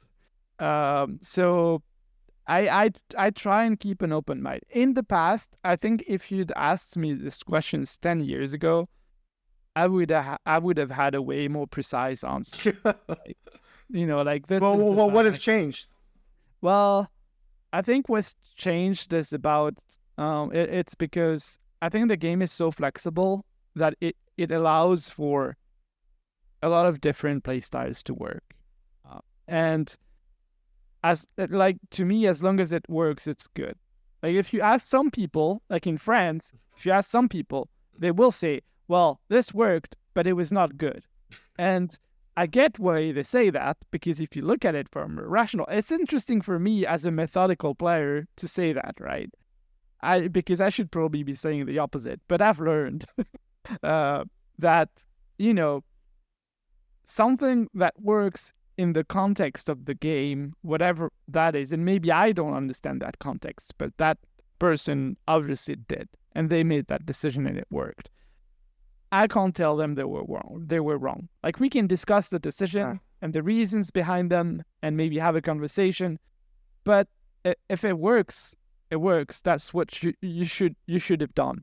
And that's something that comes up often when I speak to other top players in France, that they have a view that is maybe a bit more, I don't want to call it extremist, but a bit more... Yeah, we should be careful when we use that word now. Especially now, right? Yeah. No, but, some people with their strike, they go far. Like, maybe not that far, but, that's but they have, I don't want to say close-minded either, because that would mean I'm right and they're wrong. That's not what I'm trying to say. But maybe less flexible. Maybe like, to them, there's a specific answer to each situation. I don't feel that way. Like, I feel like there's multiple answers to situations. And I feel like having a wide... So that goes back to what high level is. I think I forgot that. But like, having a wide range of answers at your disposal to specific situations, and by at your disposal, I mean that you don't really have to think about them. They're there already. Like, the situation happens and you're already like choosing, and you don't have to think about it. Like, to me, that is part of high level as well. Like, there's not anything missing. Otherwise, if I'm playing someone and I notice they're not doing something, some like part of the options roulette, then I can just win by doing the same thing over and over. And to me, that is not going to be high level gameplay. But yeah, I've learned over the years to be a bit more open to different play styles. Well, I can name people like players like Niaban. He's amazing, but he'll get criticized for doing some crazy stuff. And Otana is kind of the same. Like, he'll do some stuff that is not like consistent on a risk reward basis, but he makes it work, and he makes it work even better than a player who would play completely textbook, because they're less predictable. I put a lot of value on that, and to me, that is something that seems very difficult to do. It, again, if that makes sense, it's sort of getting into the specifics that I think like, you get players with weird play styles, like unorthodox is a better word, but they can be really, really freaking good by playing that way. And they're like, like jewels, like unpolished jewels. I've had those like friends, and I played over, and they're kind of like, kind of like a mentor to player. I try not to break what makes them different, because that's what makes them special, and makes them themselves. So I've learned that. I was not like this. I will admit it. I was more like traditionalist, and like you should respect what risk reward, and like don't do crazy shit because you're not getting better from that, and so on. I've learned that there are different ways to do well and to enjoy things in this world. So so let's finally talk a little bit about Third Strike in other European countries. France is not the only country to have a presence in the game. Yeah. Tell me a little bit about kind of Third Strike in these other European countries. This is another area where I need to be a bit careful with when I say, just to not forget anyone. So I've traveled to a few countries, like I told you before. I've played. I think I was the first one to play outside of France. So because I've had initially that international experience by playing in a few games in Canada, I guess I didn't mind. Also, well, I'm used to speaking English, so I reached out. My first tournament in a foreign country was actually in the Netherlands. I don't think AQH was even playing back then. It was even before his time. Then I played in the UK. They had ranking battles. They had an actual arcade scene, which was really cool. I played in Germany. We played at an SBO qualifier there that thankfully we won. And I played in Sweden. That was more recently, 2014, I think. Well, I say recently, but it's like 10 years ago. And I'm probably forgetting some country, Belgium as well. So I think those are the countries I traveled to play Third Strike. I also played people from other countries like Spain and Italy. I played them when they came over to France. There are a lot of strong players all over. This is something I like to say about Third Strike in general, not just Europe, that there are a lot of strong players that people don't know about in countries that people don't know about. I don't know how it is today, but back in the SBO days, I played players from, Hong Kong, like you said, they were pretty strong. South Korea has strong players, and no one really knew about them playing Third Strike. And, like all other regions, I know that Latin America has strong players as well. So it's the same in Europe, that you get to discover the cultures and the players and how they scene started. And usually it's kind of similar to what I described with France, with like the OGs and then me and Mimosa, and there were other players. It's not just us, but I think we built a lot. It's the same in other countries, like in Sweden, specifically about Sweden. They have this guy who's a legend over there. He's a good friend. I haven't spoken to him in a while, but his name is Omed, and he was he's the OG Third Strike player in Sweden, and he was teaching. He sent me pictures of him teaching people how to play Third Strike in a classroom, like with a board and writing stuff down like this, parry this way and stuff, and it was really, really fun to see. And he built a lot, and that was back at least 15 years ago, at least. The UK, they have a long history of Third Strike. They had a strong rivalry with France at some point. I'd say, even a couple of years, maybe they were better. Maybe. Probably. But I mean, over time, I think France was probably a little stronger. Maybe I'm a little biased here, but I'd say over the years, France was probably number one. They do have strong players even today. The big difference with the UK is their OG players, they don't play as much. Like, they kind of stopped showing up to events. So they have a newer generation that's really strong. They're still kind of learning, whereas France still has like really old players from old generations coming up, and of course that helps. And then, what else can I say? Like, at TSB, the event in Lyon that we had very recently, we were very lucky to have, so I don't know the exact number, but we had many different countries show up. So one thing I should explain is, a big difference between Europe and the US is the size of the actual countries. So what I would call a country, you guys would call a state. Yeah. So, maybe we speak a different language. Maybe the culture is a little more different than it would be in the US. But in terms of distance, it's actually not that far. So, it's just basically like a major in the US. So it sounds fascinating and it sounds cool, and it is. But, it's actually not that far. Like if I'm in Paris and I want to go to Germany, I just drive 5 hours and I'm there. So it's the same for the others as well. And Spain, so I've played players from Spain. I would Have you been to the Fight Shade Festival thing? Never. I'd like to, but I've never been before. So I know they have those. When I looked them up, they had those in those like kind of smaller areas or cities in Spain. So maybe a little harder to get to.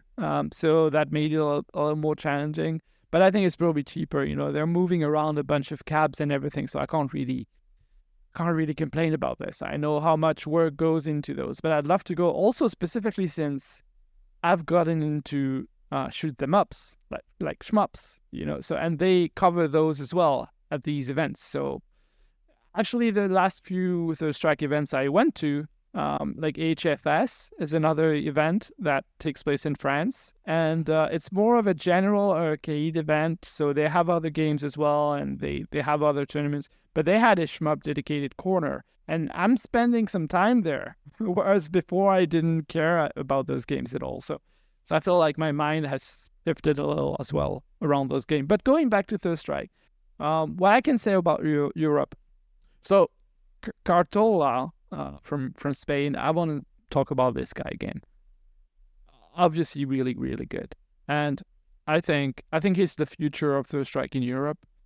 I think he's going to be the best. I can't say he's the best. And then, we talked about what does that mean, being the best. But like I see so much potential in this guy. I don't speak with him. I don't know him. I've never met him. I just played a few games. I watched his gameplay.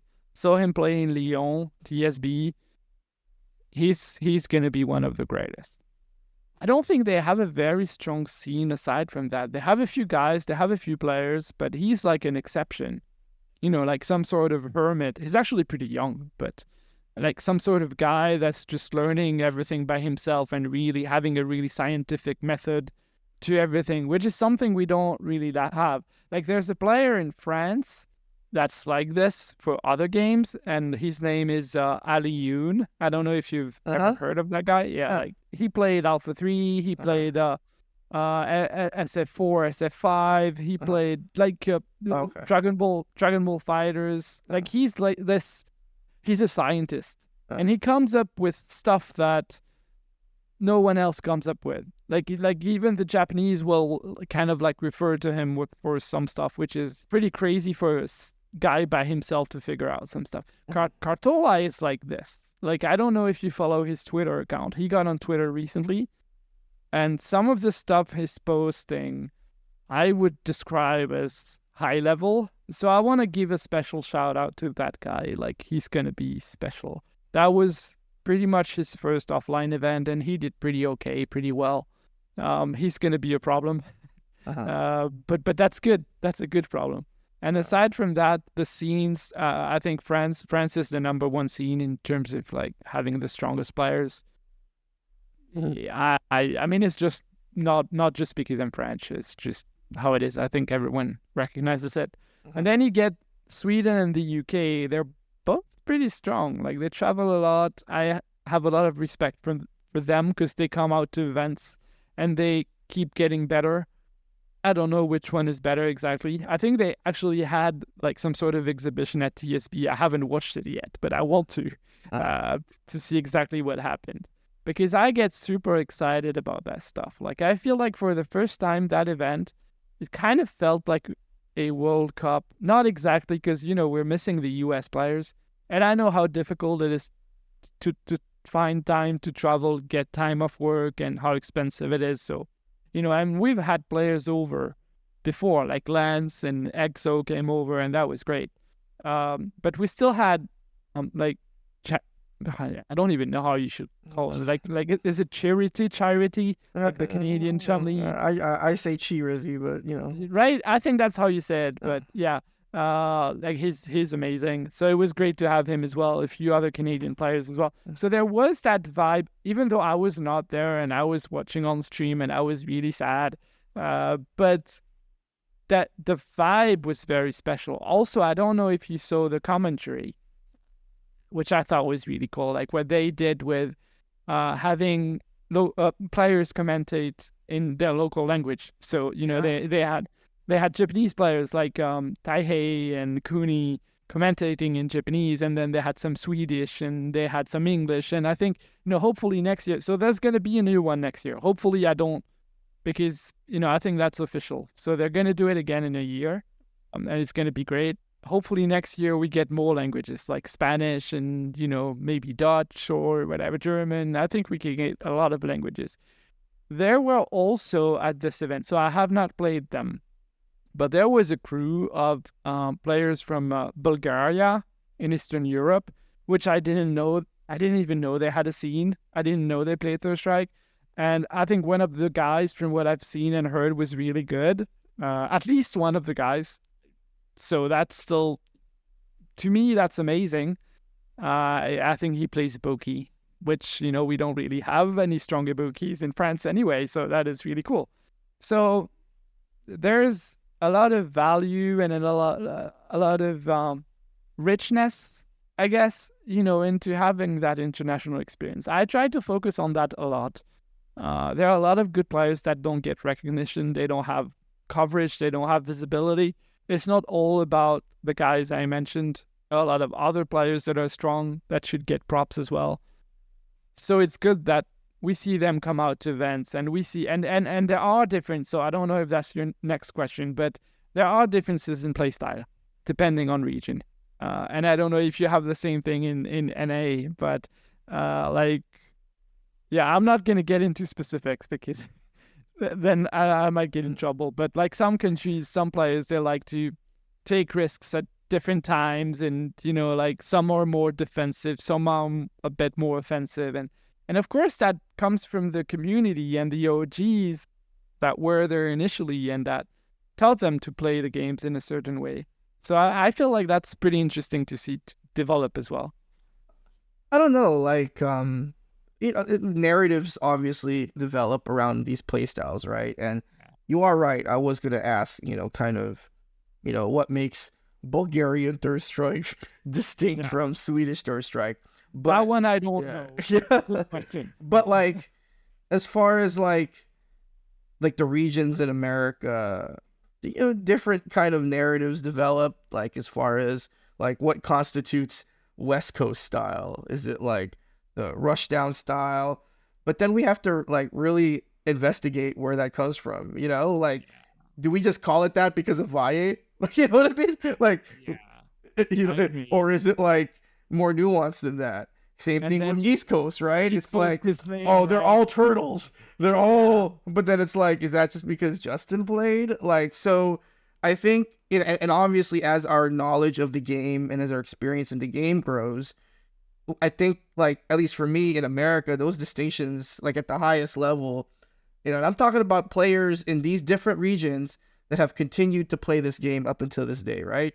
I can't really see any difference. Yeah. I think so. I think part of it is also, if I have to be completely honest here, I think part of it is also about, and some players may not like this, but I'm gonna be honest, that like not all regions being up to the same level, and so you're gonna see some types of mistakes more from some regions because of course they play together.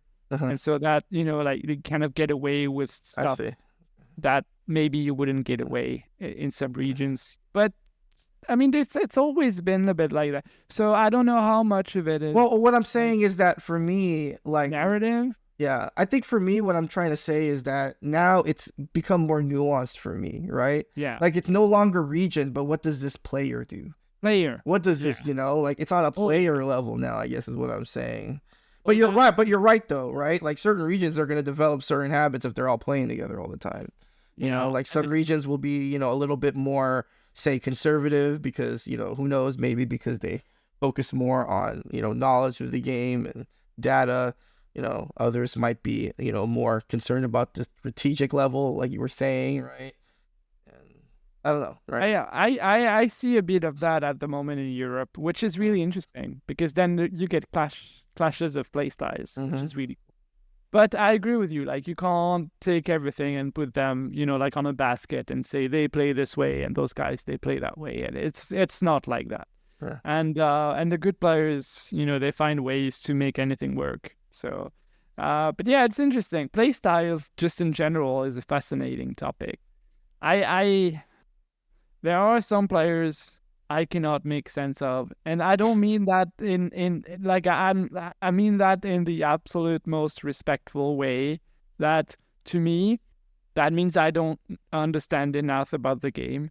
It does not mean that I don't like the word random, and to me they're not random. Like, to me, they see things that I did not see. If I don't know if that makes sense. That's the way I try and look at it, to try and remain a student of the game, you know, because I want to keep learning. That's what keeps me playing all these games. I want to keep learning, want to see what I can improve. And sometimes I see people make decisions that I wouldn't make, and they're the right ones. Well, you know, in my podcast with Yaz, he made a comment about how the top players always have that capacity for quote unquote randomness. And that's an interesting. My podcast with Yaz was like you know, quite a few years ago, but yeah, I think when I think about this whole question of randomness, I kind of view it as like an example, because I'm always thinking about like what's the best way to explain something. So like, say, you know, you and me are playing, right, and you and me happen to be on a certain position on the screen. Either of us could do anything we want at that point, right? I mean, depending on the situation.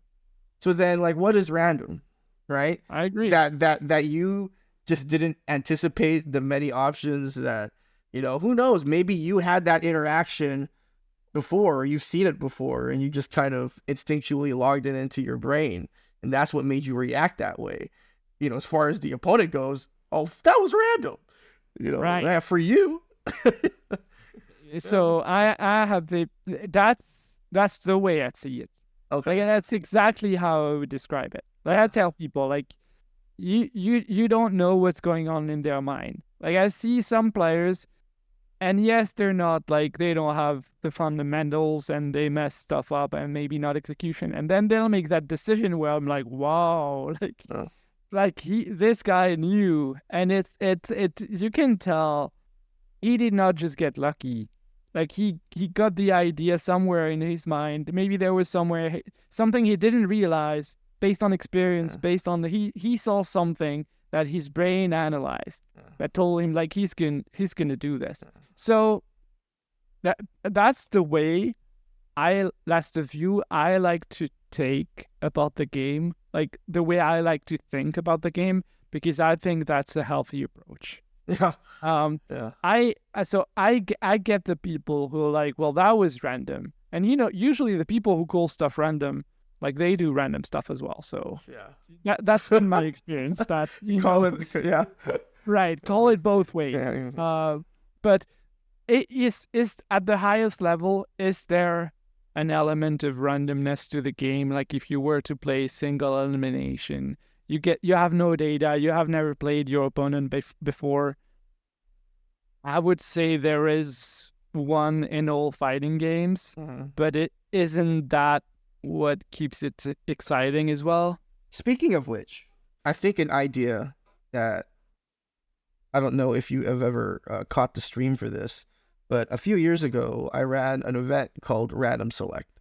It was at this old venue called iFix Machine. And basically what we did is that throughout the whole day, we ran single game, single elimination tournaments, multiple ones throughout the day. And so, you know, we started on a certain day, time, and then when it was over, we took like a half an hour break. give everyone an opportunity, and like you could enter as many of these as you wanted. You could enter one, sit out the next, do whatever you want. And I think throughout the whole event, we were able to squeeze in like maybe 5 or 6 singles tournaments. That sounds cool. And I felt that was like way more beneficial. But I think for if a scene has like the ability, and the means, right? Like, and we're all talking about cabs here, right? To run a format like that, I think that would be like really, really, really beneficial, because like when we think about, Jazzy's still traditional format because, to me, it's just kind of what it has to be for now. But I agree. But I think for like learning players, or just players or people who just want to just like learn the game, or just kind of give it a try, it would be, I think, a far more, I guess, rewarding experience for them. Like maybe they'd feel like they would get a little bit more value if they were able to, like, because in a conventional tournament, right, you play 2 sets and you're out. And if you're lucky, there's casual setups or whatever. But if you're not, what are you going to do? You're just going to stick around and just watch or do whatever. Like, at least with the format, right? Like, you have these multiple opportunities to compete. You can choose which ones you go to. I mean, to be honest, I think the both of us, we do pretty decent at this tournament. This tournament's usually like when we show up. So, you go a bit far and you get your money's worth, and you're happy, you get the experience. But for most players, that is not the case. Yeah. Like most of them, they go 0-2, 1-2. There's no shame. Yeah, I mean, I was horrible when I started. So, there's no shame in it. But then how do you get to learn?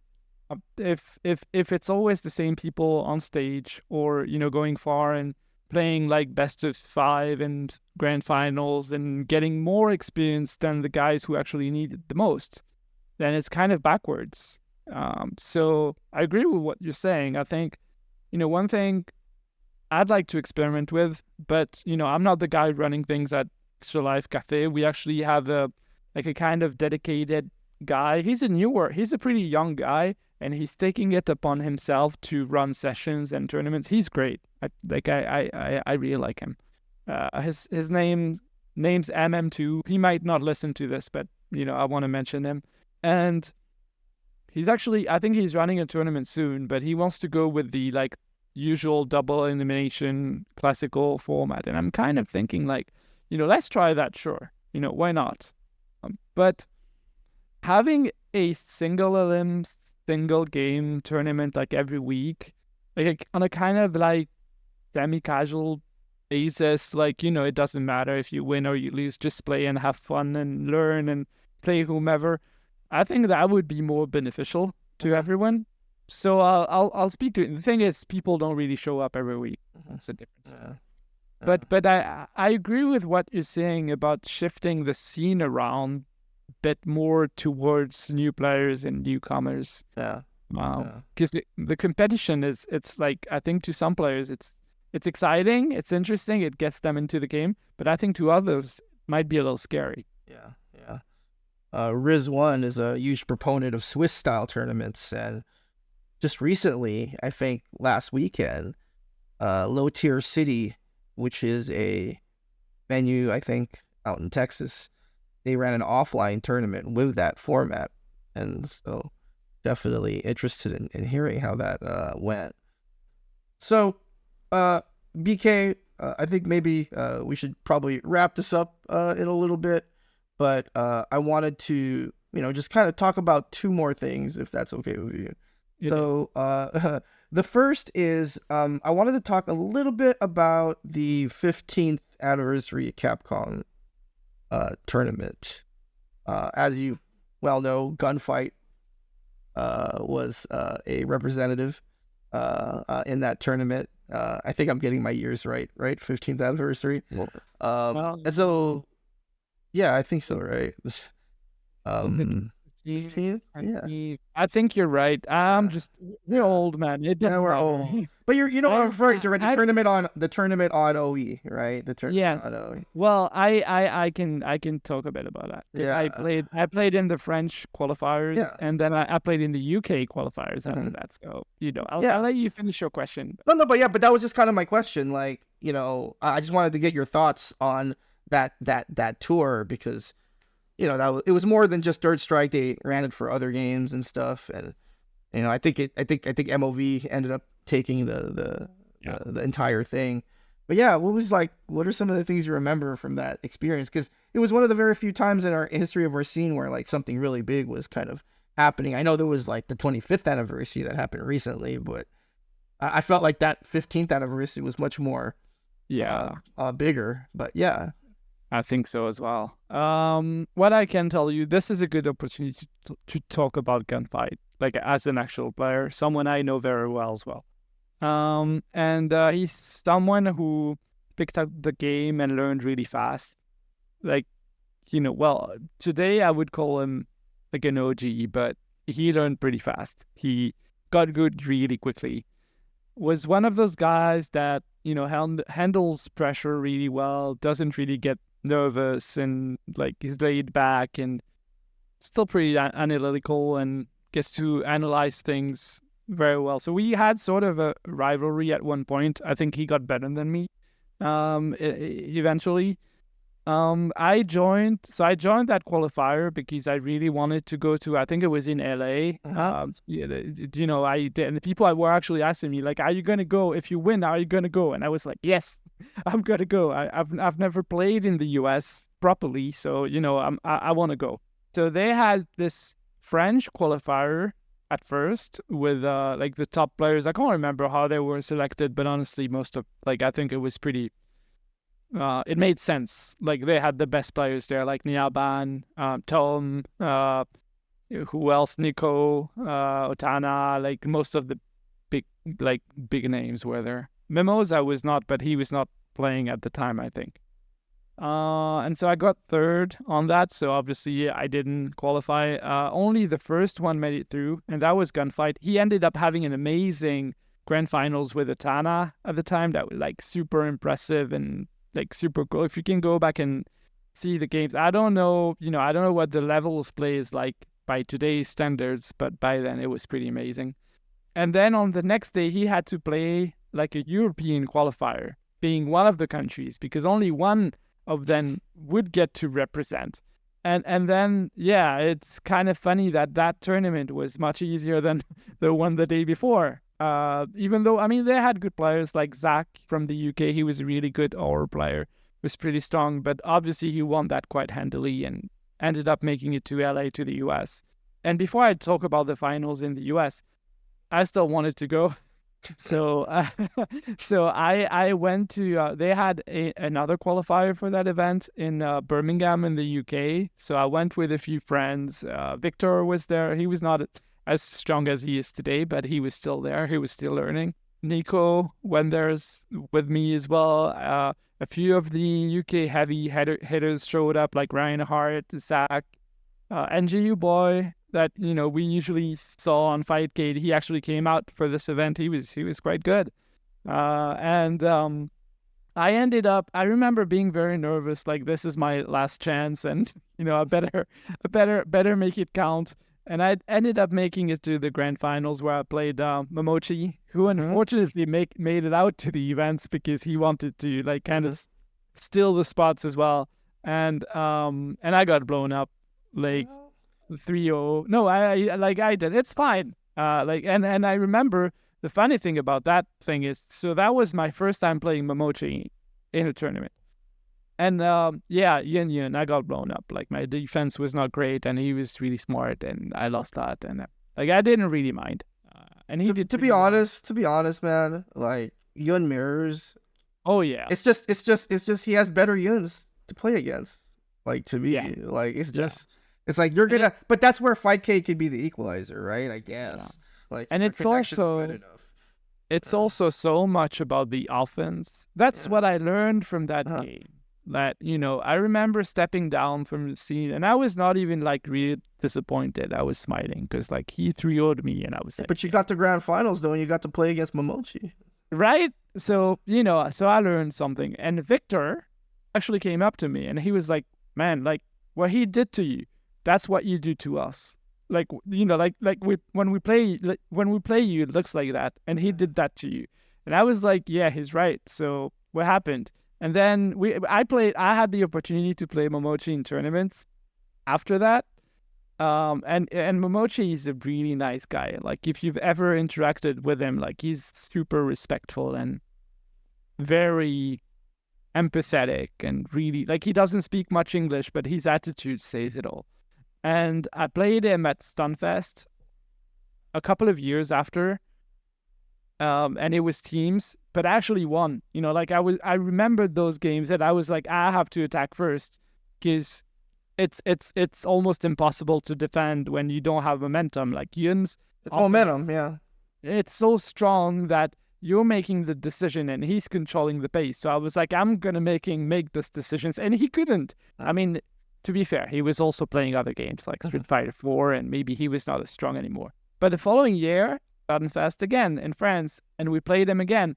And that was the final game in grand finals, like do or die. And Japan had done a pretty good job before of beating some of the Japanese. And I was like, I have to win this. Otherwise, this is all for nothing. And I had a great run in that tournament. I remember beating Otana, I beat Reinhardt, I beat Justin. It was teams, so it was single game. And so, it's not conclusive, but it was a good run. And then I had to play Momochi. And I ended up doing quite well. Like I won that, and we won the tournament, which, we don't win that much against the Japanese. So that was a big deal. And I felt happy about it. And he had some kind words for me after the tournament, like on the mic, like he said something. Nyaban was upset about it because he said something about me, but he didn't say anything about Nyaban. So Nyaban was like, well, does that mean he thinks I'm a scrub? Dang. And I was like, yeah, you are, man. No, but he was really kind about it. Well, yeah, yeah. I got blown up in that finals. I didn't end up making it to LA. I watched the games. I think it was really interesting to see Gunfight play. He played Tokido. He lost to Tokido, but it was kind of competitive. Like, he could have won that one. And then he played Nika, and he lost to Nika, from what I can remember. And he came back and asked him about his experience, and he said, like, yeah, they're really good. Like, I'm playing those guys, and it's competitive, it's tough, and kind of 50-50, and Nika's particularly good, and that's pretty much the extent of my experience with the tournament, because otherwise you'd have to ask Gunfight. But it was a cool experience just to be a part of that. No, I remember you were heavily involved in that tournament series, and you were really trying to make it, and I didn't. Well, it's Momochi. But happy to know that you were able to redeem yourself later on. I didn't get the opportunity to redeem myself on all the players that I lost to in Japan. So I'm not gonna get that. But Momochi, the thing is, he was really graceful about it, and I think that I took that to heart more than anything. That like this guy is one of the gods of fighting games. Like I see him playing all the other Street Fighting games, and he's amazing. Third Strike is not his main focus anymore, so he's not as good at it as he was before, and still he's not like making excuses or anything. It's just like he was saying, like he's really good, and he was saying something when I played him. Sure, I played him in Birmingham in that tournament where I got banged up. Like someone interviewed him. Someone sent him the video because I didn't know that. Someone interviewed him, and he said something that shocked me. Like he said, "Yeah, I remember BillyKane from when he came to Japan." And he said, I remembered his play style, and I sort of played a certain way to win. Like I knew it would be hard for him. And I was like completely shocked that this guy would remember that I went to Japan and played him. And like, because to me, I was like... Well, the stakes are pretty high for Momochi. I mean, again, I think that's the flip side, right? Momochi is a sponsored player at the time. He has contractual obligations to win. Yeah. And so he's going to do his homework. I mean, that kind of what separates an enthusiast from a professional, I guess. Exactly. But it's interesting to hear that, like they do that as well. And at all levels, that's what's going to make the difference. So if you want to get better, then, you have to study. You have to watch match footage. And Speaking of the French... besting the Japanese, I would like to talk a little bit about the most recent TSB I know you were not there, but just from like a spectator standpoint, what were your takeaways from the event? Some of the things that stood out to you. Yeah. So first thing I can say is thanks to the guys from it's associations like Lados. I know you don't know them; they're French, but Oh no, thanks I'm to keeping familiar me with them. calm. I'm familiar with Yeah. them. Yeah, I'm Wow. familiar with So them. so so Lados, they run some Super Turbo tournaments, Vampire Savior as well. Quick Stand is French, like guys like CRHK, Aurel, and guys from the western side of France. They helped with that tournament a lot. A lot of other people were involved. It's a super great event. I was not there, but I saw the videos, I saw the stream. Everyone told me about it. If you're in Europe and you want to attend a good Third Strike event, go there, and you're gonna get lots of casuals. They have so many setups. It's a fantastic event, and I will be there next year. Like, I'll find a way to make it work. About the results, so I did think Taihei would not win. I had a feeling that he's strong, like he's a strong European player, but I had faith that some of the European players could beat him from the beginning. I did get that feeling. So I'd say in France and maybe even Europe, the two characters that we have the strongest experts of are Yurian and Makoto. And the Yurian players, like, we have so many. I'm gonna forget someone, but yeah, there's Tola, Kiji, Farouk. Angua, I guess, is another one. You might not know all of these guys. I'm forgetting someone. I should have written down the list. I'm sorry to whoever. Oh, Double Dry is a strong one. And then that's just France. In Sweden, RC is really strong. Same for Makoto. There's 3J. There's this guy in Italy, Jackson or Tauri. I'm not sure how you pronounce it. Like, we for some reason we have a lot of strong players using those characters, and we don't have as many strong players using the actual like top tiers like Yun and Chun and maybe even Ken. Like, 15 years ago, France was Ken City. Everyone was playing Ken, and now there's almost no one playing Ken anymore, which is weird. But yeah, but yeah, your question about why Taihei? Yeah, I guess matchup knowledge, experience. We had RX to one of those events also a few years ago, and I think like people are trying to figure it out. They know what to do against Yurian. How about Yamota? How did you feel? How did the French feel? Yeah, With Yamota. Scared, I think. Yeah. I'm gonna be honest. Scared. I did not expect him to lose. So I spoke. I'm gonna share everything. I spoke to Nyaban about this. So Nyaban feels like Yamota kind of like put pressure on himself. Like he was not playing his best. It's still a massive accomplishment beating like a guy like this in an actual tournament. Like, I don't want to take away anything from Nyaban. I think Nyaban is amazing. But he did get that feeling. Like, he was telling me, like, there's no way to properly translate this into English. It's like a French phrase that sort of says like he was a bit nervous. He felt that. That's also a skill, I think. Like a shark smelling blood. Yeah, recognizing not even but recognizing by the way that your opponent's character is moving on the screen, right? What their psychological state might be or what their emotional state is. I think Nyaban is really good at that. Oh yeah. And he's a very natural, instinctual player.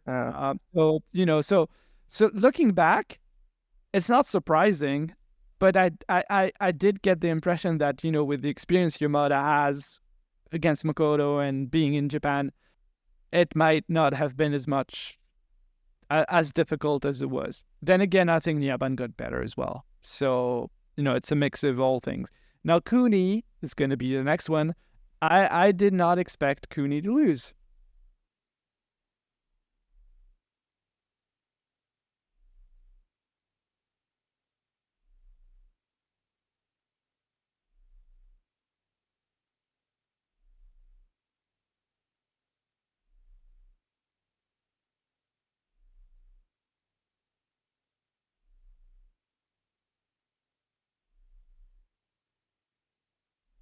But I think Cooney was the most dangerous to us for sure. I don't think he's necessarily better than Yamoda. Like I think Yamoda is crazy good. But it just in terms of how crazy and unpredictable and different they are. We have a few Dudley players who try and emulate Yamoda. They're not as good, but they try. Cooney, we don't have anyone that's remotely like Cooney. So yeah, so big props to Yaz and Nyaban and Nicola. I think it was Nicola who beat Taihei. I don't know. I probably wouldn't have been able to do it. So props to them for doing that. I know they also played a few FT5s after the tournament, and the Japanese also lost some of those. So it wasn't a completely like tournament nervousness. Like I think it's the gap. Like I share my complete honest opinion on this. I feel like the gap has reduced a little with Japan. Like I don't think we're there. They're still better. They have way more stronger players than we do. Like that's just obvious. But now I feel like they have to send really strong top tier players, like like the guys like Sho, Rikimaru, Nuki, like MOV, like those guys, like super strong players playing super top characters, then we're not gonna win. Or at least we're not at the level where, we don't have the ability yet. It might come, but I don't think we can. But this year we figured out that maybe if they're not using like the super top tier characters, there's a way to shift the balance, make some of the right decisions, because they're not as safe as, Sho. Like Sho was crazy hard to beat, and we didn't. But yeah, I think that balance is shifting a little, except maybe for like Hayao Hugo, who's really special. And even then, last year it was very competitive with Yaz. I feel like it could have gone either way for one of the first times in history, really, because usually Japan wins when they come over. So it's getting more competitive, which is really really good to see. Like I was really happy to see that because I've had many losses against Japanese players. I've had some wins, but not as big as my losses, so they don't get the same visibility. And I also feel like players like Nyaban, Nicola, Yaz, and others, they put so much into their game. Like they work hard. That I'm happy to see that come to fruition. I think that is their goal. Like they're aiming for the top, which I really respect. So, I think those are my main thoughts. I saw the games. I didn't watch everything yet. I will, because there's a lot of footage on that channel. But I think it's pretty clean, and I don't feel like it's. I feel like maybe also Yaz. Like I would say, if you ask me who's the best in tournaments in France, I think that's Yaz. I think I said that before. I think he may have mastered that, what he calls the art of randomness, which I don't know if that's how I view things, but I can see is special. Well, I think for me, like, it's funny that Yaz calls it the art of randomness because, to me, I think what makes Third Strike special is that it rewards creativity. Yes. Like, and when we think about just fighting games in general, and like when you design a fighting game, like, what are we trying to like accomplish here? You know what I mean? And like this idea of our imagination, like, can we imagine something and then, see it executed on the screen? Like, when I think about all of the different reasons why you could love a game like Third Strike, that is number one for me. Like, Me too. Just the fact that the game again rewards creativity. I think that's what he means. Like you'd have to ask him, but I think that's probably what he meant by randomness, is actually creativity. And he's a creative player. Like he plays Chun, but he does a lot of things in ways that are not conventional and surprising. That has its effect. Yeah. Like it takes you out of the game. And it goes back to a point about adapting, because I think this notion of creativity goes hand in hand with being able to adapt. Can you see all of the possible, I like to call them timelines, Yeah, you I know, get it. that you could, you know, project depending on the decision that you make or your opponent's decision. So, you know, I kind of view it, you know, that way, that it's, you know, one of the keys to adaptability, to just have that more of that creative mindset when learning, you know, not just Third Strike, but maybe any fighting game. I mean, based on how the fighting game is designed. Some fighting games do not reward creativity as much as others do. No. You know? I think Third Strike is the best or one of the best at that. I do value that immensely, and I also think it's the most fun. I don't mean this just because I'm on your podcast, because again, I do play some of the other games. Like I'm not like I have some friends who will only play Third Strike, and I try to get them into these other games, like explaining like yeah, it doesn't work the same way. It's not maybe not as good, but you get some stuff out of it. Like it's still fun. You get to learn other things. But some of them are like, nah, man, let's just play Third Strike, and I respect that as well. All right. Well, I appreciate your time during this podcast, BK. I feel like there's still so much we could talk about. Maybe we have to do this again sometime. But yeah, I appreciate the time, BK. And until next time, play Third Strike. It's a good game, right? It's an amazing game. Yes. See you later, everyone. See ya.